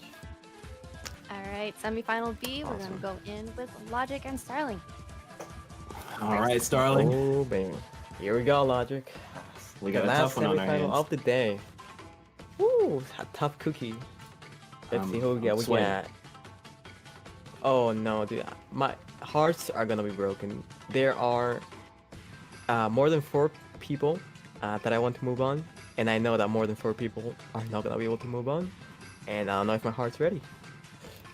Yeah, All right. we're gonna see some upsets, but hey, that's what it's all about, baby.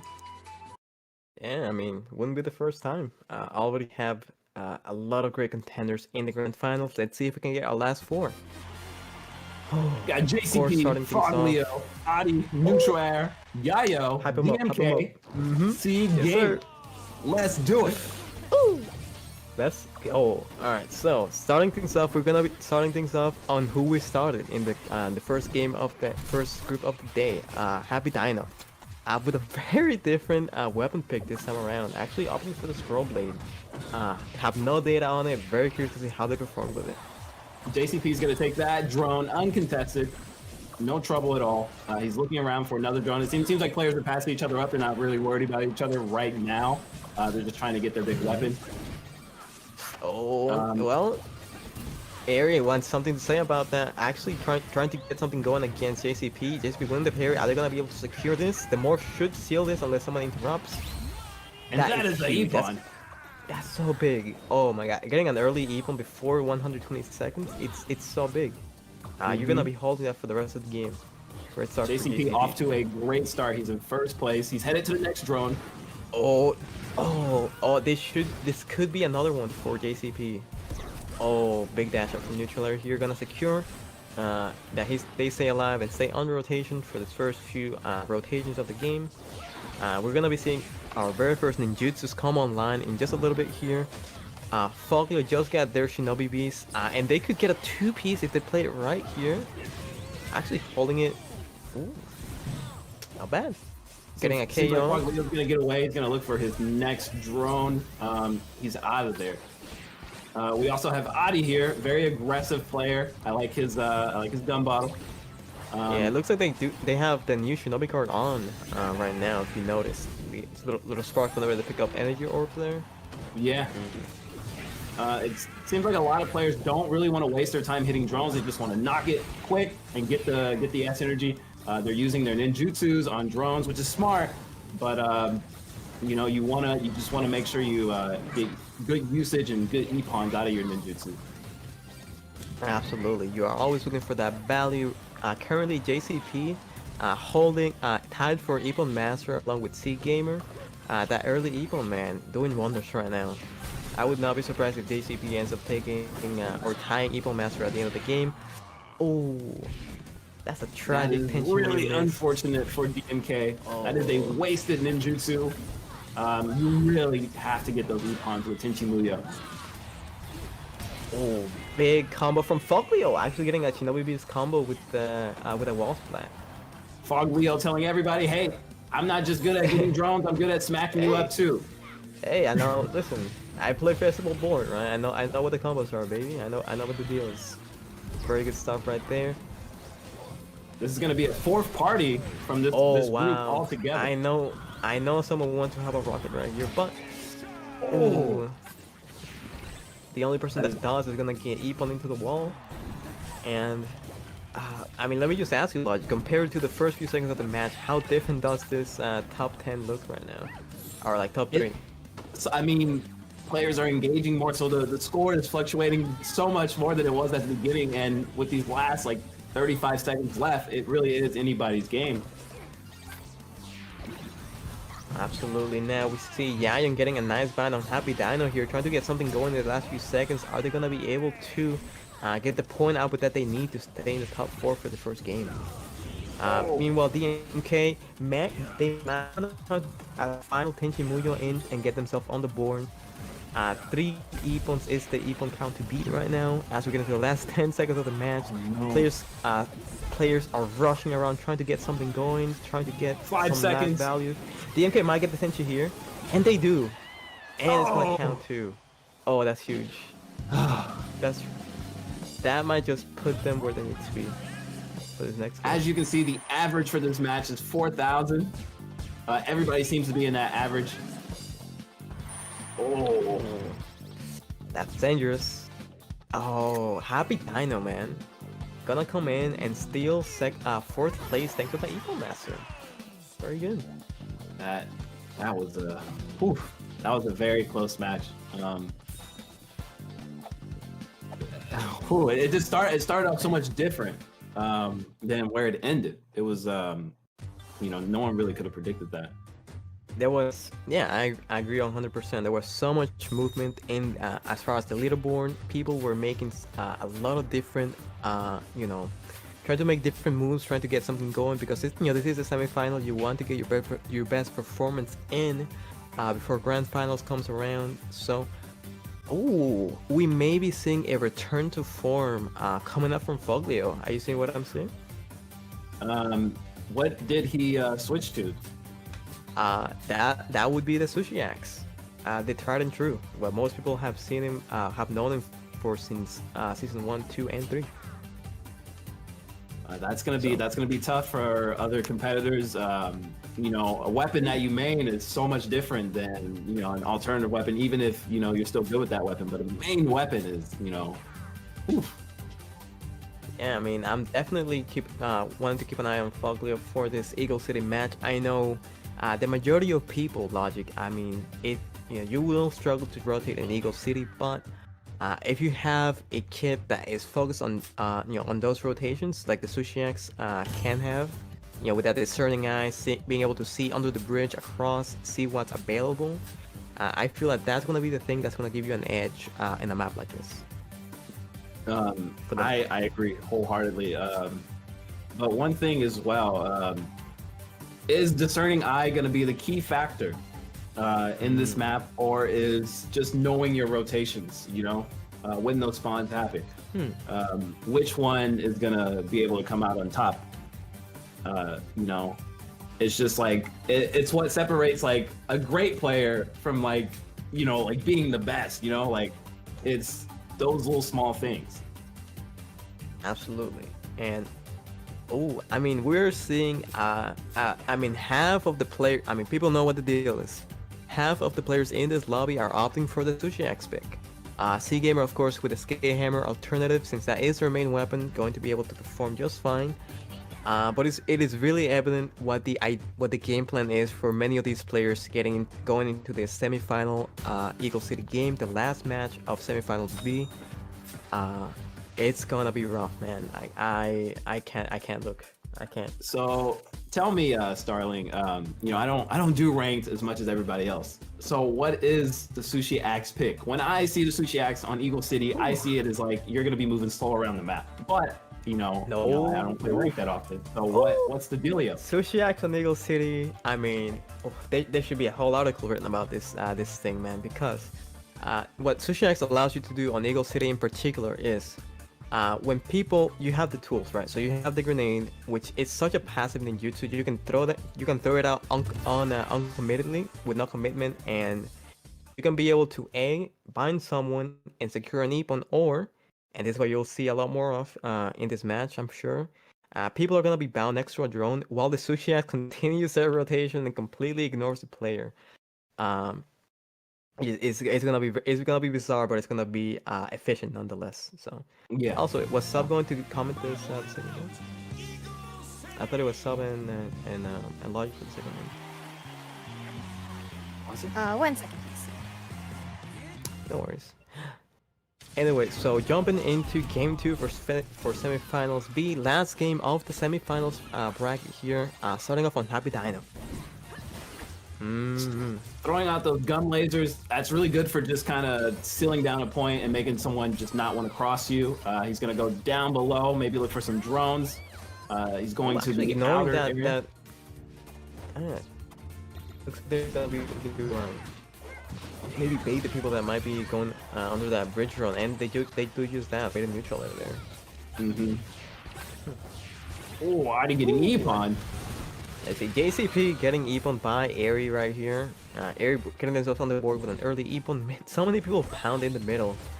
And we see Foglio here using the switch checks to rotate here, trying to get something going.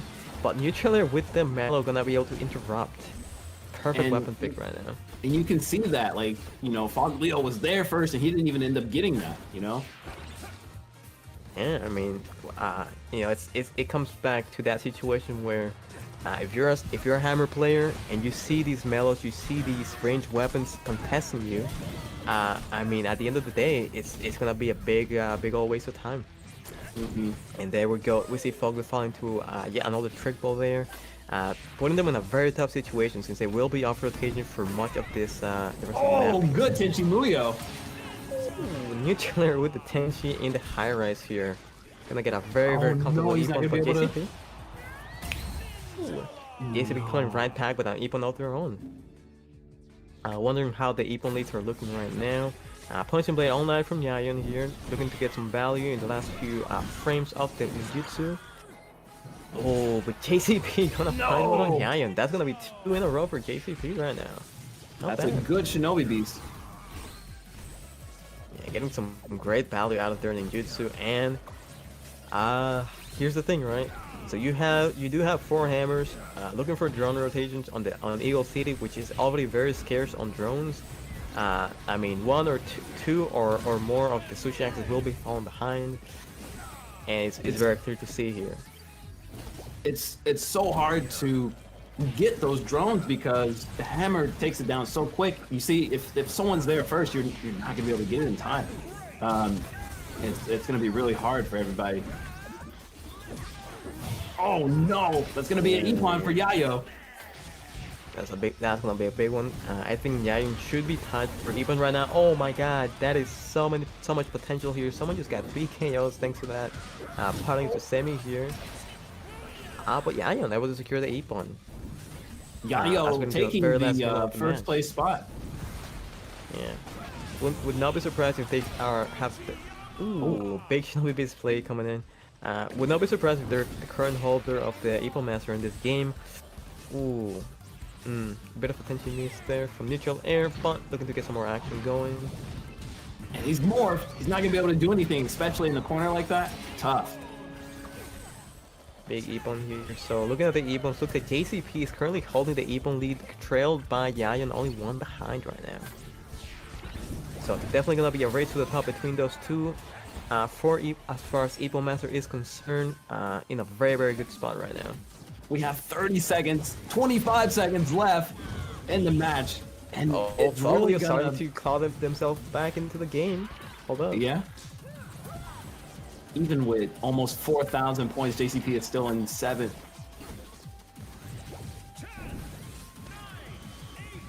Alright, 8 seconds left on the clock. So many people contesting this drone right now. Happy down, getting a nice button on Foglio. Looking for that last second scroll on Sig Gamer, and they find it. Didn't get it. That's not 2. That's 2. Is it Those gonna count? It's not gonna count though. Hold up. Oh! What'd I tell you? There it is. Oh my god, JCP! JCP snatching first place in a stacked lobby nonetheless. Good stuff to JCP, man. So good. Amazing job, JCP. You did incredible. Yeah. Also, shoutouts to Foglio. If Foglio had not secured Epon Drone Master that game, they would have been in 5th. So, very, very good concentration and awareness of their win condition there. Good stuff. Oh man, Ooh. I'm sweating. My hands are sweating. I'm not even playing. I know, right? I'm getting like goosebumps as I watch this. Oh, Yeah, so it's good. very invigorating. I think that's the proper word. That shark scroll at the very end of the match was so devastating. Like, the way that it just missed the buzzer for those two Epon, it's Would have been such a big swinger. Such a they big were momentum saved by the swinger. bell, literally. Absolutely. Whew. Oh my. Hey, guys, fellas, ladies, you know what this means, right?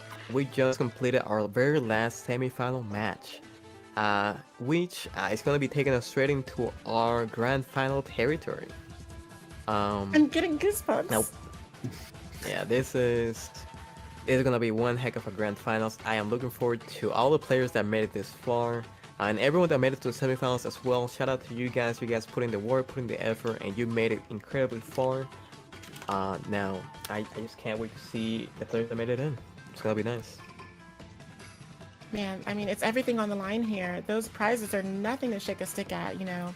We've got the, of course, the first place, which is the $500 gift card.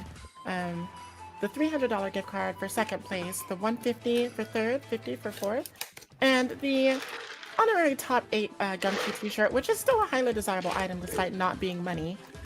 So Yes. So it's so much. no matter what happens, everyone that made it this far, if you're in grand finals, congratulations. You know, I salute to you. There's the meme. Tell me to do it. Shout out did to it you so quickly. because We can't make that into an emote. I'm sorry. I'm There you gonna go. hold it there. But shout out to you guys because you have made it into the grand finals. You are at the top of this tournament. You will be guaranteed a Gumshoe shirt for your efforts, for your troubles, and we are just so excited to see how you play out in this grand final matches. Yeah, So shout I out to mean, you guys. Shout out to you guys. this may be the BBB, but you are rank SSS. Okay, platinum. You're up there. SSR. They're super rares. Super There super you go. good. Speaking of, And those Just cards. a Can we talk about heads the new up. cards? I don't know coming out? if you want Can to we take that mention away, that? Sub? Yeah, can we mention Yeah. that with the story mode armor? The new 1+, not +1, Ninjala Series collection So cards. close yet so far. It's so close, it's so hard. Like all of these tongue twisters coming out from Ninjala now. The BBB, the 1+, like all of this. And we have some new SRs in there as well. Isn't that right, Madeline? Do you know more about that than I do? Because I don't have any I boxes yet. actually have a full set, but I was gonna save that for the stream that you guys can join us next Thursday for season 5. Since season 5 is almost here, guys, I'm so excited. Let's go. Oh, I see Disciple has entered the chat. Put a coin in the jar, star. Hey, dude. Oh no, you went off the whole stream without saying it. Yeah. Oh no. What happened? You said said the let's forbidden go. phrase. You said the secret word. It's forbidden. Yeah. It is forbidden. We had our But own hey. little personal, I wouldn't call it a bet, but like, we weren't supposed to say it, but I said it like immediately. I know, right? Oh, Yeah. There it is. yep. Because you know Oh, that whole dear. connection. Oh. It's Wait. Well, can well, actually show you fellas, guys the looks like cards we're that I getting got invited inside. out for Chinese and sushi tonight. Let's go. hey. In fact, I got Alright. some leftover Super homemade orange chicken in my fridge. I'm gonna eat after this. So woo, super excited. Oh, I mean, different now. Hold on. Oh no. Uh-oh. Is a I robot. love orange chicken. It's so good. Alright. I can Uh-oh. actually show you guys the cards that I pulled in the unboxing video. I don't know if I can show the rest of it, but yeah. We've got some really Let me cool SSRs coming up. They look super nice and they're based off of like fairy tale stories. I like the green scroll blade. It looks good. Oh yeah, it's like what is that? Like a mummy sort of? What is? Oh, it's like a cupcake. I think can't tell. I think it's like Jack and the Beanstalk. It looks like a beanstalk with some clouds on it. Oh, okay. That's really neat. That's Yeah. clever. You guys can still pre-order these. They're the pre-orders are going to be live until the day after season 5 stream, which is the 26th on Friday. But yeah, you guys can join us on stream. Well, join June and I on stream while we hang out with all of you guys and get our butts kicked as usual at 2 p.m. Pacific on Thursday. But I'm really excited for season 5. I don't know. You guys really excited for season 5? Oh yeah. I am very excited. I usually I like to just like read the patch notes. Like that honestly makes me the most happy because it's pretty much like what we're getting into for the season. So like I'll be like, all right, you know. So I'm always excited for that. I'm excited about the new, of course, the new fashion. We're getting a hairstyle that I wanted for like the longest time, which is a long and flowing hairstyle with that Rapunzel hair. I'm so excited. Oh man, I can't wait to see the different colors it's gonna come in. nothing is better than getting your hairstyle in the game. It's gonna feel so good. Yeah. You're gonna be happy. Ladies and gentlemen, the results have come in for semifinal B. We have our finalists. So, taking first place in semifinal B, we have Neutral Air with 10,000 points. C Gamer very close behind with 10,000 points as well. Foglio as well going into grand finals. And finally, we have one of our underdogs for the day, JCP CBYT, the fellow you saw popping off that last Eagle City game and a lot of Persona Arena as well with a very strong start and also a very strong finish, going to be moving on to our grand final, followed by Yael in 5th, Happy Dino in 6th, GMK in 7th, and Airy in 8th. Any comments, guys? Yeah. I mean, it looks like between 5th and 6th we have another close shave. It just really goes to show, just smacking somebody can put you higher than someone else on the final results. With that one hit. You really gotta smack somebody, or you gotta grab those S energy orbs. They count. So, going into these grand finals, don't forget that. And if you've made it this far, and you're feeling a little nervy, go ahead with me. Do a. It's all good. It's all good. Don't be nervy. We're all here to have some fun, compete, have a good time. So that does mean our grand finals looks to be Squiddy, Snake, OctoKid, and Terrace. We have Neutral Air, CG Gamer, Foglio, and JCP. That is a scary room. Very scary. It's like the Twilight Zone. It's that scary. Yeah. Yeah, It's we like when have you- specialists in their crafts. We have some of the best skateboards, some of the best calibers, best hammers, best everything, just all in one room. And it's just so exciting. Go ahead, take it away. It's the Elite 8, is what I would call it. But who will be the champion? The Elite 8. Well, Yes, everyone champion. in that list automatically got the Gumchi t-shirt if they haven't already got it, of course. But yeah, congrats to this top 8. I'm so excited for the battles. So excited to see who are going to be crowning our very first North American Ninjala champion. It's, I mean,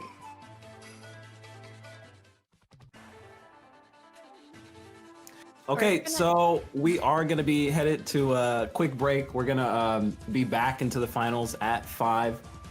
What time zone? That would be Pacific. Pacific, So in like yeah. 7 minutes.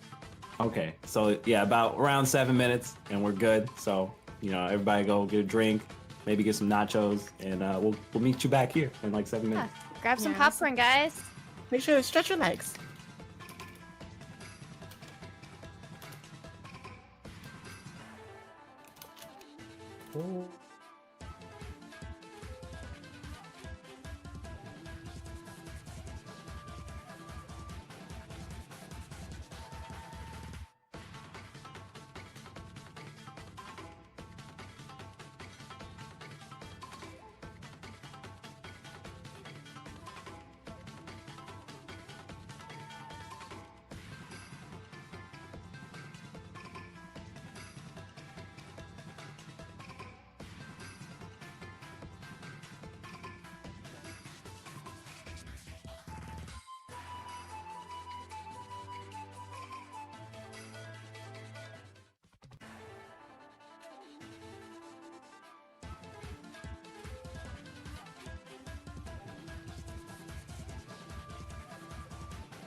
Here, we'll be streaming awesome sounds and dance moves straight into your brain to send you on a total ninja trip. Ippon Blast! Light a fire with crazy ninjutsu! Kamikaze Tornado!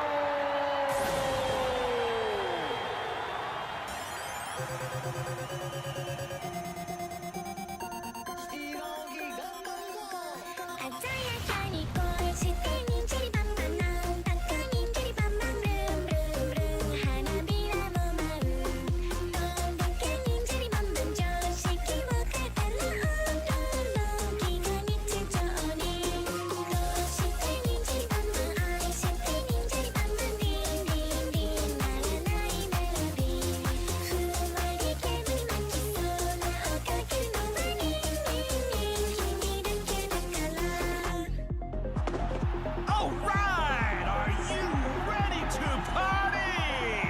You are the ultimate ninja. Make some noise! Now the Kawaii Ninja Princess takes the stage. Is your shinobi energy ready for the starting dash? Power Buster like a beast. All right then, here we go. 5, 4, 3,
We on mute.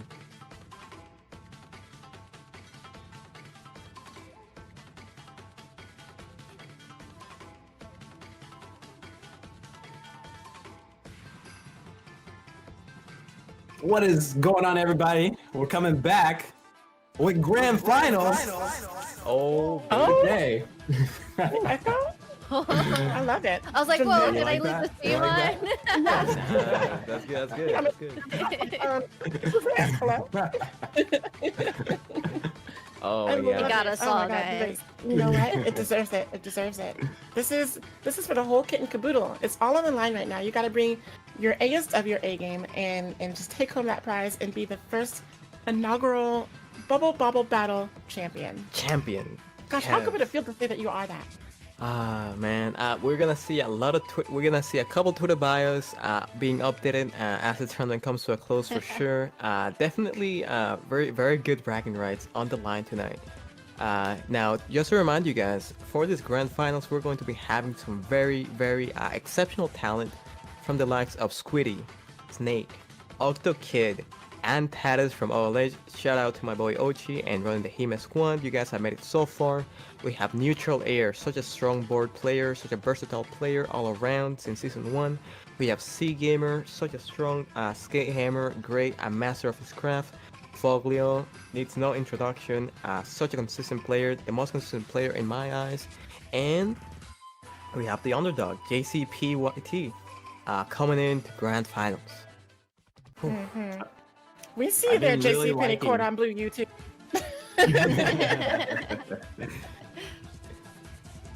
Ah, Yeah, man. I'm so excited. Oh my gosh, I'm shivering. And I think that just might be the fan that's on behind me, like blasting me with cold air so I don't melt into my chair. But I'm also excited about this match. Oh Roses my for all the God. finalists before this even pops off. They're not only going to be getting roses, but they're also going to be getting in-game t-shirts of Gumchi for their in-game avatars. Does that count as a rose? I would say so, yeah. And it will go perfectly with that gun bottle that's in the shop right now, the pink Ninjala Gumchi one, Oh my which gosh, that's so cute. rotates in an hour. So if you need to get that, you should go get it. Yes. You know, I always got my eyes on the prize when it comes to that shop.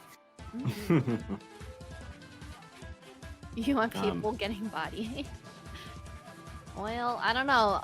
A lot of these guys that were playing today were really great Ninjala players. I don't think there's anyone who was just not good, you know?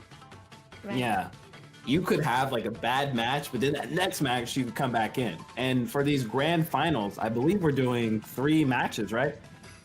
Yes. All right. So yeah. So you could really make a comeback. Yeah, this is not only that, but one important thing to note is that for the first time in the entire tournament, players will have the opportunity to return to their main weapon. Given that they played for round 1, you can always cycle back and make use of that. As long as now you can't, if you don't use it round 1, you won't be able to use it for more than 1 game just because of the fact that you do have to rotate between matches. But players will have the opportunity to get that consistency that they'll find with their main weapon. So definitely gonna be very competitive going into this grand final. Any So do you thoughts, think Sub, or, do you think that's the strat then? Start off real strong with your main weapon because you can return to it in round 3 if round 2 doesn't go well? Or do you just use 3 different weapons, one of which is like some kind of secret ace in the hole? Like It is so hard because we have 3 different maps, and not every weapon is going to perform the same on each map unless you're like an Ipokantana or whatever, right? So some players will have a very tough decision to make, which is, are you going to prioritize? Yeah. 3 different Oh, for this grand final, it's gonna be 3. Okay. Oh. So, my bad, correction. So we are actually not gonna have the main weapon round back for this grand final. If you made it this far, you will actually be expected to play with 3 different weapons, 1 for each game. So you can just focus on getting the appropriate weapon for the appropriate map and take from there. I think what I honestly understand. that adds another layer of strategy because you don't want to burn yourself out too early with your main weapon, but at the same time, if you need that pivotal, like if you need to ensure that you have a good round 3, you might need to make that pivot into round 2 into your main weapon. And then for what are the people who only practiced the secondary? Where are they going to be now that we have this new rule where you have to have a 3rd weapon?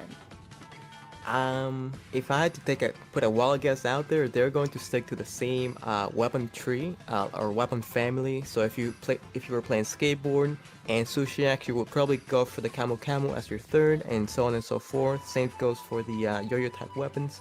If you used to go for, let's say, Mellow and Trick Ball, we might see some spinners coming out, right? It's a very, very similar playstyle, very similar control archetype. So, but at the end of the day, it will come down to the players and their choices. So Yeah. And I think too, with the introduction of everyone's favorite starter map, WNA Academy, Ooh. it's Arena.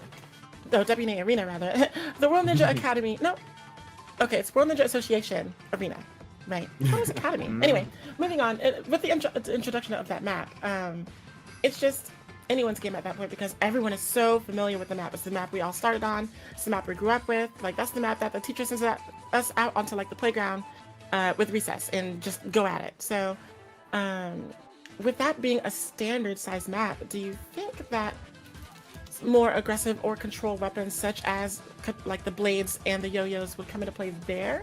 Or do you think we'll start seeing them earlier? Because right now we're seeing a lot of boards, I can see, on Croissant Arena. So what do you think? What are your thoughts on that? So I think personally on Croissant Arena, you want to be able to move fast. So I see people that I get that people would be picking like Trick Ball or like the board or even the Home Run Surfer just because you want to be able to smooth. You want to be able to move across the map. So I get that you want to have that speed. But at the same time, I could see somebody using a hammer too because you want to be able to get those drones. You always want to be on top of those drones because you get your big weapon and you're almost guaranteed epons. So Very true. That early snowball, very, very, very pivotal in games like this for sure. And, so as far as weapon choices, yeah, we see people like, players like Squiddy opting for their season 1. So this is something interesting, right? Because there's some cases where players have they have a main that they used to have when the game first came out, and a main that they have now in the current meta. So we're seeing people, players like Squiddy going back to their season 1. Excellent. So now for this next, I'll just leave that go for now. We're gonna have for this next commentary blog, we will be having Solve and Logic taking the first game. So I'm gonna go ahead and leave it to them for now. Go ahead and take it away. thank fellas. you, Starling. You are the best, simply the best. Good luck, Let's guys. get it Have solved. fun. Yeah, I'm so excited. Oh man, this is gonna be a crazy match. This match honestly is gonna set the tempo for the next 2 matches. So we really gotta watch out. I agree wholeheartedly. And with the new rule where you have to have 3 different weapons, we're about to see people's sun sign, moon sign, and the rising sign. Yes. Which are the 3 weapons that are quintessentially the players that we're going to be seeing in the arena today. And it's hard to have like 3 weapons that you've mastered, and we haven't I'm not saying everybody's like mastered the weapon, but to have 3 weapons that you're at least able to use, it's hard to kind of have 3 different play styles, because every weapon is different, even ever so slightly. So it's just going to be really hard on everybody trying to learn how their opponent plays and how you have to kind of approach the maps. Right. And, not many people know, but I actually have 3 weapons under my belt. I have the white trick ball, the purple trick ball, and the watermelon trick ball. See, 3 different weapons, totally different. There you go. Completely unique. That versatility is so good. And I hope we get So to we're see getting some to of the that match. versatility in this Croissant Arena. Neutral Air, JCP, and Terras. I think I said that right. Let's go with C Gamer. He's headed for what looks like to be one of the drone spots. He's just looking around, surfing. Everybody's kind of just getting their bearings. Saw, what do you think is going to happen in this match early on? It looks like some people are going for the early top play. A very excellent epon by OctoKid, reading the situation perfectly and getting that, not even 30 seconds in, an epon already.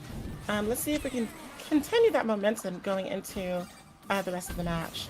And that is really good momentum to have going into the first seconds of the match. So that's a really good way to start off. Everybody's just kind of looking around, waiting for those drones to spawn. You know, we got Neutral out here getting some neutral ollies out here, ready to take down some of these drones. I know he's ready for that. JCP respawning here. I do want to compliment all these ninjas so far on their vertical movement. We saw there earlier Foglio completely vertically dashing up at a 90-degree angle with that hammer looking for the drones at the top side. We see the boards, of course, doing their tricks back and forth to build their airspeed. So, like, these mobile weapons, I mean, not mobile for the hammer, but all the other ones are really coming to play here. Just knowing how to move is so important. Huge deal in Ninja. Oh, that's going to be a good hit. Is he going to be able to get the E-Pawn? He is. JCP's on the wall. Oh my goodness. This is a good potent poison. Now, I don't think that they were able to take that E-Pawn through the but parry. they still got it outside of the potent poison. Very nice work. And the super armor coming in from that poison able to let them survive long enough to get that. And that's going to be a good morph. OctoKid won't be able to do anything. And that's a free KO. He also got his rocket from that. Is he going to use it? Now, the best places, if you have to use a Fujiyama rocket on Croissant Arena, the best places to use them are going to be in this hallway. As you can already see people coming in here and grouping up, trying to time it with the spawn of the drone, but a little too early, unfortunate. That's going to be a wasted ninjutsu. No drone and no E-Pawn. That's really rough because you need those. You need those to hit. Alright, now we do see Neutral are in 8th place, but the game is still going on. Squiddy in 2nd, of course. We're in the latter half of the game here. A drone about to spawn up, and we do have an altercation. Oh, Snake! Snake's getting those good E-Pawns. That's a good tornado! Wow! Oh my gosh! Okay, OctoKid coming through. I do wonder who has the E-Pawn lead after that tornado, because it was a pretty juicy one. We do see... It looks like a two-way tie between OctoKid and Antares for that E-Pawn lead, but only by 1. So anybody could still come up and scoop that up at the last moment here as we approach And they the are 60 all second mark. battling in this potent poison. It didn't seem like they cared. Steve Gamer able to get that drone. He's moving around the map. They're just searching for these drones. They're not trying to waste any time. He just found one. He's gonna. Oh, there's 3 people here already. Oh wow. Now see, that's a Is he little gonna be the unfortunate third party? because he cycled around the whole bottom of the map and didn't find but 1 drone, which got taken from him when he could have just gone to the top level to those ignored drones that I'm always talking about. Absolutely, but we do have and it some costed him ninjutsus an coming up E-Pawn. soon. It can be really rough spending all that time looking around when you could just go up. You make a very great point, Salver. Well, it looks like Foglio with that signature drone lead at 12. We did see it tick up as we looked at the scoreboard, and Antares with that E-Pawn lead at 4. So I don't think it's a very, very tight game, but it could still be decisive in these last 10 seconds. What do you think, Logic? So we got 10 seconds left. There's not much anybody can do. They have to just engage with each other. And that's it. Wow. Yeah, it's going to be a very big tight fight for 2nd place, I'm pretty sure, because Foglio really sealed his spot in the first with that drone lead. Yeah, he sealed his spot. He's good. It's a fight for 2nd. Foglio did really well. He was just really good at rotating that map, getting those drones. It seemed like he knew what he was doing in that rotation. He had a really good idea. So good job, everybody. We still got 2 more matches. Yeah. So. Oh.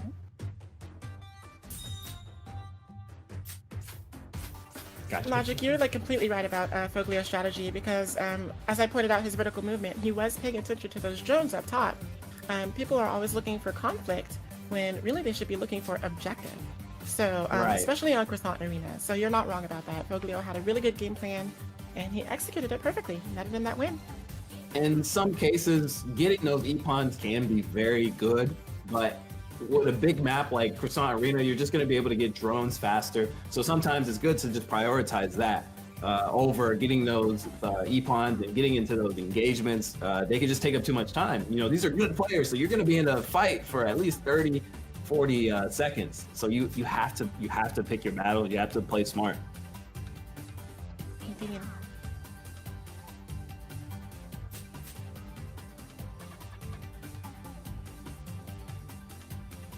All right, so we're gonna get Starling here on the mic, Starling. Hey, what's up? Yeah, Hey, what's going on? Did I miss Ballard? Hey, what's going on, man? You got to do that the Starling greeting now, though. Do I have to do it every time? Yeah. I mean, Hey with guys, this it's your boy traffic, what Starling coming in. Yeah.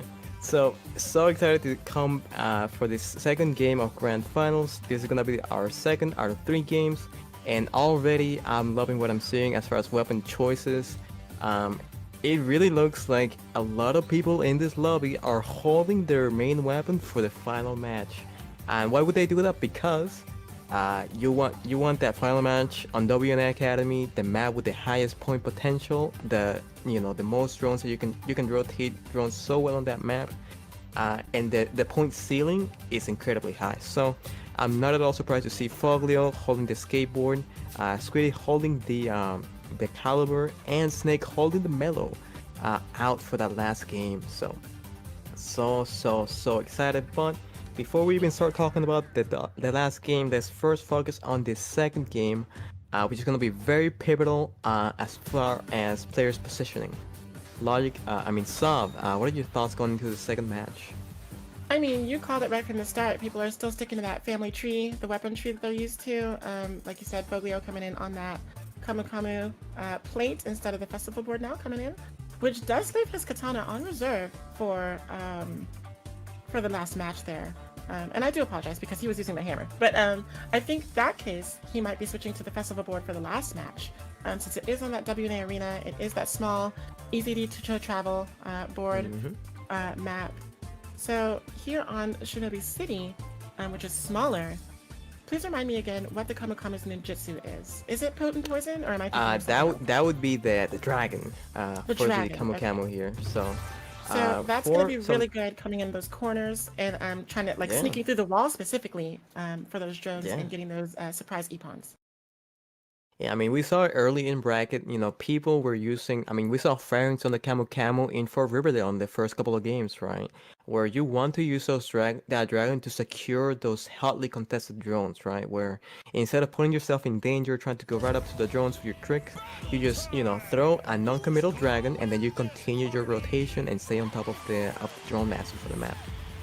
Right. And the scary thing about dragon is too, once it's out, you either have to run for it or take it. There's no escape. Very true. Now, going into the first few seconds here, we start on the pond here. Someone about to get a huge, even though they did not secure the Epon or KO, they did get a very substantial amount of points from hitting 2 players at once. However, JCP gonna be able to secure the first Epon of the match. Securing first blood on OctoKid right there. What an excellent exchange, just knowing that he'd have to guard in the pool like that, which stunned his opponent long enough to be gumbound and get an Epon like that. Unfortunately, the trade did send him to the graveyard, but we take those. We do take those. Yeah, Foglio with an early first place, and look at that. Drone spawner, the second it appears, they are there. They know what the deal is, they know what they need to be, what they need to do, and they are looking very, very comfortable in the second game. If Foglio can secure 2 first places in a row, they're gonna be in an incredible position to take the entire tournament right now. So definitely keep an eye out for that. First potent poison here in the middle of this clash, and there it is, would be a popping it great off place right on cue. That's a 2-piece right there. Oh, my beautiful. goodness. Excellent. Absolutely incredible awareness from Squiddy there. Actually overtaking first place because of that play. Now, it does look like Foglio is using that discerning eye because all of the walls preventing you from seeing where the drones are and when they are up. So that's really good. That's why we're able to see him plan out those routes so efficiently. Definitely. Right up there with Croissant Arena, this is one of the maps where this discerning eye will give you a lot of value, a lot of bang for your buck here. That B is coming in a little bit too late, getting contested by the... Wow. What is going on? What did we just witness right there? Like, what was that? Oh, goodness. I just wonder how that turned the tides. So many ninjutsus. Whoever threw that nuke is feeling very good right now. They are. Oh my god. So it doesn't look like many Epons are getting taken across the board, except for we do see 2 of them right here, or 1 rather, There we go. which is the KO. So it looks like this is a Ipo very Master will be heavily timed for droned match. 2. Yeah, I think so. We Alright, do have so a two-way tie for 2. Yes, between Antanas and another player. for Ebon's bot, Sub, if you take a look at the drone situation, nobody is even close to Foglio's rotation right now. Foglio is just in the zone, from what I can see. Playing so comfortably right now on the Camel. It's just like everyone else is fighting in the background, and he's just strolling along through the park. Oh my goodness! Did you see how that tornado wrapped around the corner and secured 2 Ebon, Sub? Cause I saw that tornado wrap around the corner and secured That was 2 Ebons right amazing. there. And you know, me being from Kansas, I know all about that tornado specialty, and honey, that was Exactly. A+. Yeah. That was A1. I mean, those 2 players are gonna have a great time. This time visiting, what's that place? The wizard there, the Emerald Castle. Of course, yes. Oh dear. They're gonna be having a safe trip, hopefully. But Neutral coming in with the steal, gonna be getting that even for themselves, and a KO to boot. Not bad. And we still see so many ninjutsu online. One just breaking out of that drone, but we swiped away at just the last second. It looks like. Now, last This is 30 gonna be the seconds, last this is major where all the conflict. plays happen. Another double tornado, not the first one we see, this time from C Gamer and Attack Katana. I do believe that was Antares gonna secure an Ippon on neutral air. Epons Putting are themselves flying on all the over the board. place right now. My goodness. Ippon Master is gonna be very hotly contested in this Shinobi City game. So excited to see who ends up taking it. Someone's beast just got cancelled by Snake. Snake getting that spike last second. That parry's not saved gonna by the count. well. That's too bad. Now, Foglio, look at this comfortable 2K lead. No! Oh, can wrap you it up, even? And fellas. it's gonna, The consistency, the rotations. I mean, they just have it all. A 2,000 lead on the second game, a 1,000 lead on the first one. Foglio needs to get last place in order to not win the tournament. They're just Thank you in the for saying best that position because possible. my math is terrible. I'm so bad at math. So I was just like trying to do the calculations. My goodness. Wow. Deserving So, I really the I'll- star of that match. Absolutely, I feel that they were just at the right place, at the right time, and things just worked out in their favor. So that's definitely what you're looking for in these grand final matches. You don't really want to spend that much time contesting these high level players. That even if you do end up coming out on top, there's just gonna be another great player around the corner ready to eep on you. So With a tornado. Exactly. Yeah, right. Just wrapping right around. Right when you think you're safe, that tornado will wrap around and eep on you. So definitely watch out for that. Oh, now, do you know where we're going for this last match? We are going I know where to we're going for this last match. WNA. And what so fitting. So what better place to end the journey than the very place where we all began? And that would be the Ninja Academy. Now for this tournament, dubbed the Arena. Oh god, so many great expectations right now. We have everyone simultaneously switching to their main weapons. We have Foglio on the skateboard that they've been maining all season. Snake on the tried and true Mellow Ala mode. Definitely got my eye on them for first place, at least on WNA Academy. They're very consistent with that. Only person that I can see contesting them is either Foglio or Squiddy, or maybe someone else that we don't expect. Oh man. So, do you want to talk about any of these weapons picks? Any other weapon picks we're seeing right now from these players? I mean, it's just like I said, the katana is tried and true on WNA. I'm really wondering if we're going to be seeing the classic wall shooter Utsu combo. I mean, this is the place to come to get those E-pawns and just eliminate the competition. So you really want to be churning out those gun vines as quickly as possible, building your ninjutsu, and just really letting it all go. Everyone is going to go all out here, and I can tell that this is going to be a very intense match. Looking at the weaponry here, we do see one skate, which kind of worries me, but I think it might be like an ace in the sleeve sort of thing. Well, if there's gonna be one skate, it should be C Gamer skate, because at least in my eyes, they are definitely the best skate hammer in the lobby currently. So, and it is their main weapon to boot. So, All right, I'm not afraid of their performance one bit here.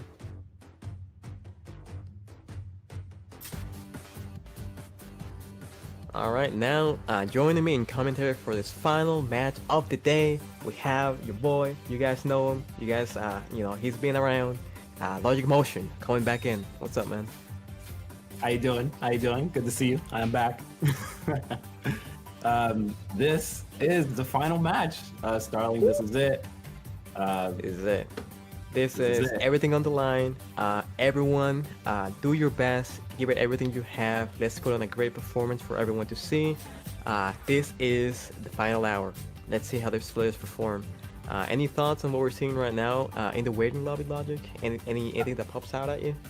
Right now, I'm gonna say the Ippon katanas and possibly the Ninja Calibers are really gonna be successful in this map just because of the way this map is just built. It's built to be a battle map. So you're gonna find yourself in a fight, and you're gonna find yourself in another fight directly after that. So that's the way WNA Arena is set up. I mean, very close quarters. Everyone is right there in each other's face. It's really, a little bit more difficult to get away from engagements. You really will always see someone there with you contesting you, unless you're perfectly timed, like some of the players we have here. Yeah. So, oh my god, I just don't know what to expect. It's gonna be so hotly contested right now. Oof. It's gonna be hard to predict on what's gonna happen just because you don't know who's gonna get third partied, you don't know who's gonna get fourth partied. Like it's just crazy. This is gonna be a wild one for sure.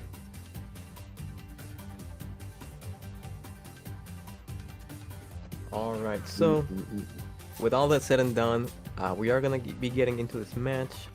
Again, going over the weapons we have.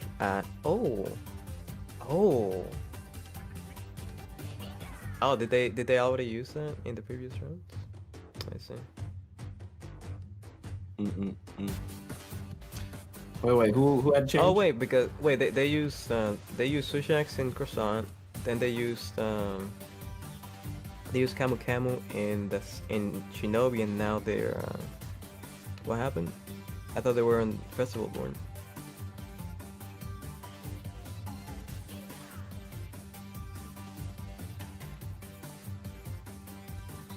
No. Oh, I see. I mean, Claudia should be able to use Festival Board, but I mean, it is what it is. I mean, I don't think he's in too much of a bind for that. I mean, they're still, they did win the previous two matches in first place, very comfortably so. Not gonna be too much of a hurdle in their way. They should be able to, finish this one out just fine.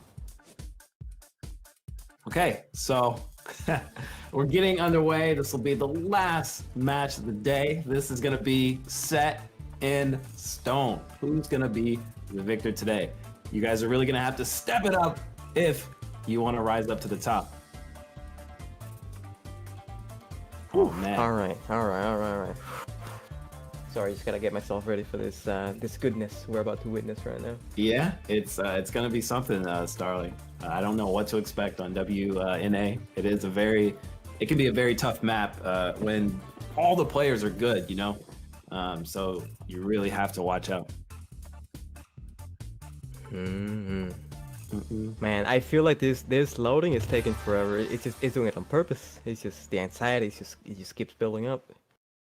Yeah. It's exhilarating. I think that's the proper word for it. Absolutely. And here we are, the classic WNA music.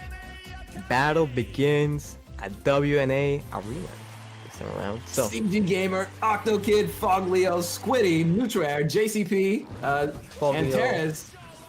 Everyone is here.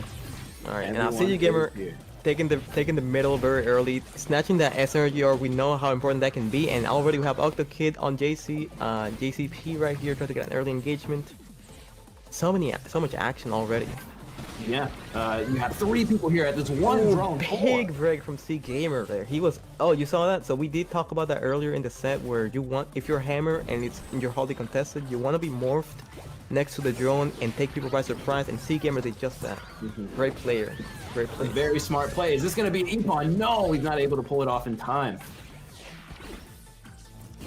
Wow. He's gonna skip over here to one of the inner drones. It's really good to kind of be in this middle area because you have access to these middle drones. Oh, beautiful comp shot coming in. That's gonna be that was from Squiddy getting a nice bind on neutral. Unfortunately, not able to secure the kill there. Oh, and Fog Leo's gonna be the one that escapes from that fight. JCP in the middle, getting his S energy orbs. He's also gonna attack this. JCP ending up getting the drone. Fog Leo's gonna flee. Oh, barely getting bound, but the last stick of that Gomnet right there. Getting to a pair with Antares, and Antares is gonna take that Epon from JCP YT. That is a very nice Epon. You have to be, if you're in the middle, you have to watch out for that. Oh, big you bind do not from wanna get stuck on the big wall. more from Snake. Oh, but C came coming in last second with the interruption. Snake just barely. No. Snake was very lucky to be able to get that even when they did, because that would have been a two-piece for the Skate Hammer main right here. Yeah. Oh, it's rough Yeah, in that middle. The classic tornado through the middle catches so many people, so good, so efficient. Snake currently in first place, getting a nice morph on neutral air and comboing into the Tenchimuyo. They're looking for Epon Master this match. I respect that. He knew he was gonna get a KO, but he said, you know what? I'm just gonna get the free Epon. I need it. Yeah, especially because they've been holding the Tenchimuyo for so long. They wanna be able to move on to their second one already. To have it ready for the next rotation. So very, very smart use right there. Oh but my speaking of God. Tenchimuyo, that's gonna be a two-piece for Fuglio. Oh baby, okay. Two-piece Saturday. My goodness. That is so good. Yeah, everyone with Tenchimuyo in this lobby looking for the two-piece, and we've seen two already. All right, and Tyrus and Snake in the per situation here. Big chase coming in. So much action right now. We have a lot of people fighting over the middle here. 3 people, 4 people trying to get this middle drone, and it's gone just like that. That middle drone is popular. They're gonna go straight to the other one. Oh, That's big not a punch good coming in situation from to be in. Squiddy. Oh, that's a game changer. Neutral coming in last second to steal that God. Epon. Only 1 minute left on the clock right now. This is the golden hour. This is where all the plays are made. Oh my Squiddy gets God. the Epon bug. C Gamer gets a double. Oh, Another beautiful double plays right Tenchi. now. I have to that's- see the scoreboard. Oh my God, how are the Epons looking right now? We have Epon Master on C Gamer, the Skate Hammer. No, Octokid actually has 5. Only 1 away. C Gamer could even this up if they're able to get their next ninjutsu for the last minute here. They have to be wide attacking those drones. But when you have so much action going on, Snake with their second Tenchimuyo, the last Tenchimuyo of the game for them, securing a single Epon. Gonna be in a 30 pretty seconds comfortable left, spot. Starling. Oh, this is it. This is it, Logic. Oh, what's going Oh, on you here? do not want to get morphed. Do not get morphed. No. This is not it. This is not it. You have to stay alive in the last few seconds here, but Oh, he's so that's it. aggressive. There's nothing This could be a He's on giant the to the wall. Epon. Oh, that's a KO. Okay. That means they already got one though. 10 seconds. It is it. 10 seconds left. Snake on the corner drone, getting their big weapon, actually snatching first place potentially. Oh boy, here we go. Oh, man. C Gamer Snake so close. Foglio, even on the Skate Hammer, guaranteeing themselves the drone master. Ooh, this is dangerous. This is dangerous. Oh, no movement in bracket actually.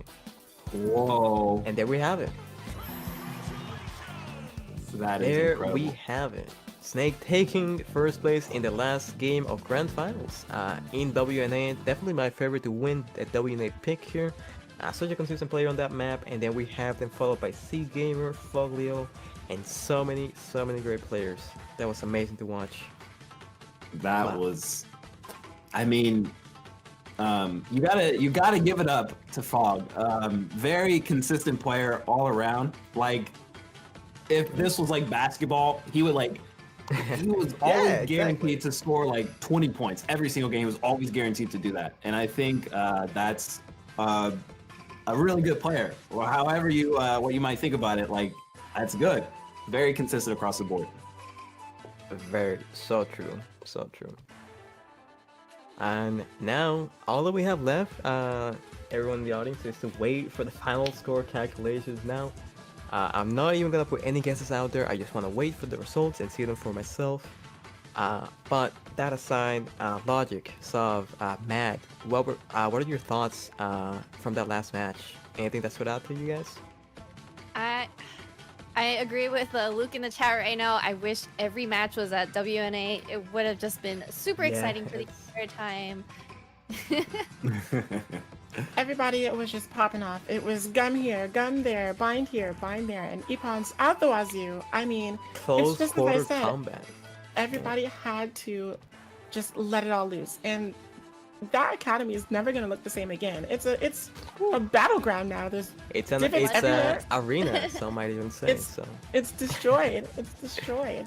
it's amazing. Very, very exciting last game. Oh, so incredible, Yeah, incredible. there was a lot of action, especially like those last like 20 seconds left with Snake. He was so aggressive, you know. He wasn't letting that guy go. He was like, no, like come here.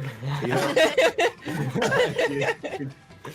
Yeah, so like my man was not giving up. Like, Yeah, the tension we just confirmed. You know, you could get the KO, but you gotta recognize that your avenue to Ippon is through your ninjutsu. So you have to make sure that you keep them on rotation. You're getting the value that you need, and that's exactly what they did. Able to take first place in WNA Academy without any of the bonuses, mind you. They did not get drone or Ippon master, and regardless of that, they secured their first place. If that doesn't speak volumes, I don't know what else does. That's just incredible for me. Yeah. And where else do you get such a classic Ninjala experience than WNA? Like, Yeah, it was of course. traditional and it was a modern bloodbath all in one. Classic. Gunback? Maybe the, gunback. the beginning of the journey. Yeah, no better place to bring everything to a crescendo and a grand finale. Absolutely. Now then, for those of us who are just joining us, because there are some new faces that I'm starting to see in chat, do you want to go over what is on the line here? We do know that all the top 8, which were featured in the grand finals, are going to be getting that super rare signature Gumtree shirt. So what's on the line for the others? Logic, you want to take this one away? all right, so first place will be receiving the $500 gift card. Second place, you're going to be receiving a $300 gift card. Third place is going to be receiving a $150 gift card. And fourth place will be receiving a $50 gift card. So, you know, That's a classy 50 right there. Classy. yeah, like, that's awesome, dude. Not a lot of games do that, especially for like online tournaments. So, you know, that's awesome. You know, first place, get yourself a PS5. Okay, all right. There you go.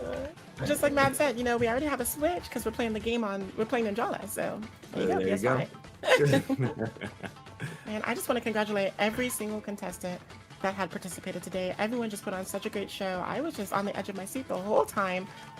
Even though we did have some standouts that we did call, it was still so much fun to watch all of the other players, you know, step their game up and bring their best foot forward and really just give us back-to-back entertainment in these matches. So I want a round of applause for all of our contestants. Let's Woohoo. go. Great job, guys. Excellent Thank you performance so today. much. I was actually talking with Nick a little bit earlier, and he was like, I made it to semifinals. I think I won today. So thank you for Yes. joining us. You Nick. definitely- Really I'll in give it our up. heart. I'll give it up. I'll never forget that rocket Oh, for as long as I baby. live. Oh my gosh. Now, ladies and gentlemen and ninjas and everyone in between, we are going to look at results right now. The results are in. We should start You from the guys bottom should be able to and see go up. them. Oh my gosh. Okay, so let's start from the my bottom gosh. and work our way up. So, drum roll please. In 8th, no, not yet, sorry. In 8th God. place, sorry, let's save that for the last one. Oh, okay. Oh, all right, In I 8th retract. place of the grand finals, secured a Gumtree shirt for themselves. We have JCPCBYT. Shout out to their YouTube channel. I'm sure they will be posting some of the highlights from this match over there very, very soon. Very great performance today. Great job. Next up, 7th place, we have a very, very well-known player in the community. We have Neutral Air, securing 7th place with 9,000, a total of 9,000 points, 300. Now, in 6th place, we have OctoKid with 9,000, Sea Gamer with 15,000. Big gap between 5th and 6th place. Now we start getting to the big numbers. We have Squiddy with a 4th place finish. They will be walking away with that $50 gift card with 15,606 points. And Tatis with 16,150 is going to secure 3rd place. Now, for 2nd place, we have You know them, you've seen them, you've been eaten by them. Snake going to take second place after a beautiful performance on WNA, such a great and consistent player. And now, drum roll please. Okay, I got you.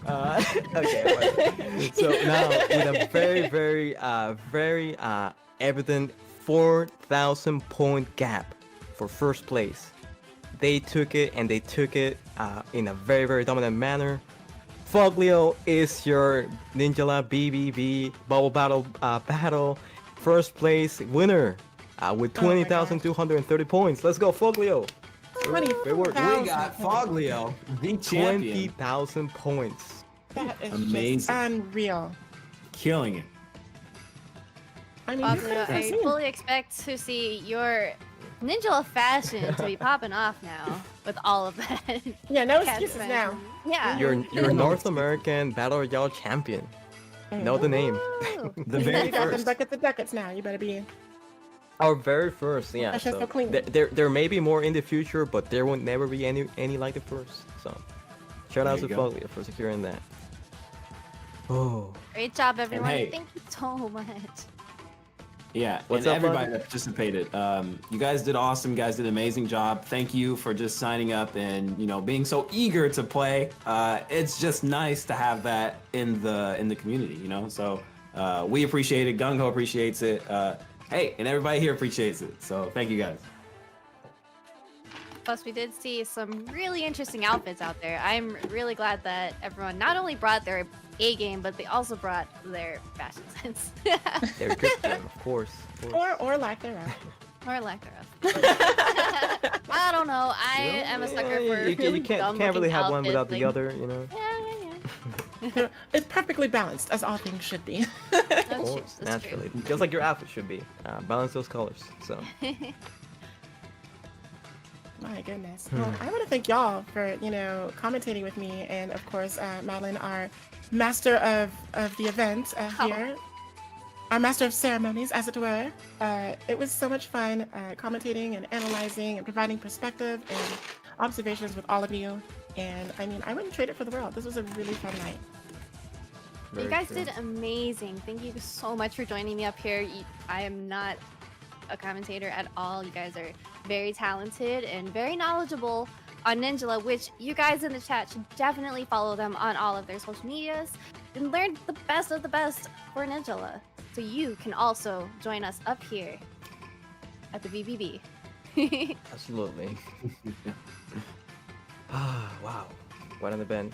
Now, as we get taking things to a close, let me take a quick moment to just for anyone out there that is interested in the battle royale scene, if you guys want to practice and get better and get this battle experience against top level players, I do run a bit of a league for all the people that are interested in the battle royale scene. We do put you in lobbies against some of the best players in the game for you to practice your weapon and practice your technical play. And we would love to have any of you guys that are interested here and to participate in the future. If you guys want to get better at BR, I would definitely love to have you. It's excellent training grounds for the BBB, for sure. For sure. Oh, and not only do we have that stream coming for you guys on this Thursday at 2 p.m. Pacific to welcome in Season 5, we also have a new dev diary coming up with some really great news for you guys. It's huge. Like this. Oh, am I allowed to say what's in it? Kind of like a vague thing. No. Okay. The resounding no that just came in. All right. Well, we're having a new dev diary coming in hot on April 7th Pacific time. So make sure to keep your eyes and ears open for that. We'll be announcing that real soon. Make sure you follow us as Play Ninjala on Twitter, YouTube, Facebook, Instagram, and also here at Gung Ho America on Twitch. April 7th. Yep. Keep your eyes and ears open. Save the date. Mhm. True Man, that. you know what would have been really And leave funny a comment if they below. made Man. if they made the dev diary on April 1st. Oh man, that would have been really funny. Oh man, maybe I can convince him to change to so the April close, 1st. so close. A joke like that. Watch Yeah. them That move would it be now. so funny. It would, and they do like all this like joke stuff. man. Absolutely. I always have so many ideas for April 1st, but I never get to see any fruition. I feel that. I'm gonna try to do something fun. Gotta try. All right, let's you guys want to show yourselves out? Where can we find you guys after the show so that everyone in chat can see you and play with you live on your streams and or YouTube videos? So my name's Logic Motion. I'm on YouTube, Twitch. I think that's it. I got Twitter too, but I make content for Ninjala videos. It's my very first time like going out of my way to kind of make content and do like these guides and do like these interesting videos on a game. So I am still very new to it, but I'm learning and it's been very nice. So if you want to check me out, my name's Logic Motion, Logic M _ on Twitter, and it would be really cool to see some of you guys. There we go. Sal, you wanna go next? Oh yeah, I guess you kind of did plug your thing already, didn't you?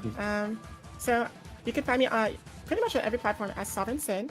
So I'm on YouTube, I'm on Twitter, I am on Twitch, and I give out unwarranted Ninjala fashion advice. So if you're ever looking to upgrade your outfits, please come to me. I can tell you exactly what you need. Just send it to me. Come on in. I do have a Discord wherein I also discuss such things. But yeah, I'm a variety streamer, so I don't only just stream Ninjala. I stream and make videos for other games such as well, I don't know if I can talk about them, but other games. So yeah, please feel free to come and check me out. I would be really happy to see you. You can also promote the fashion one.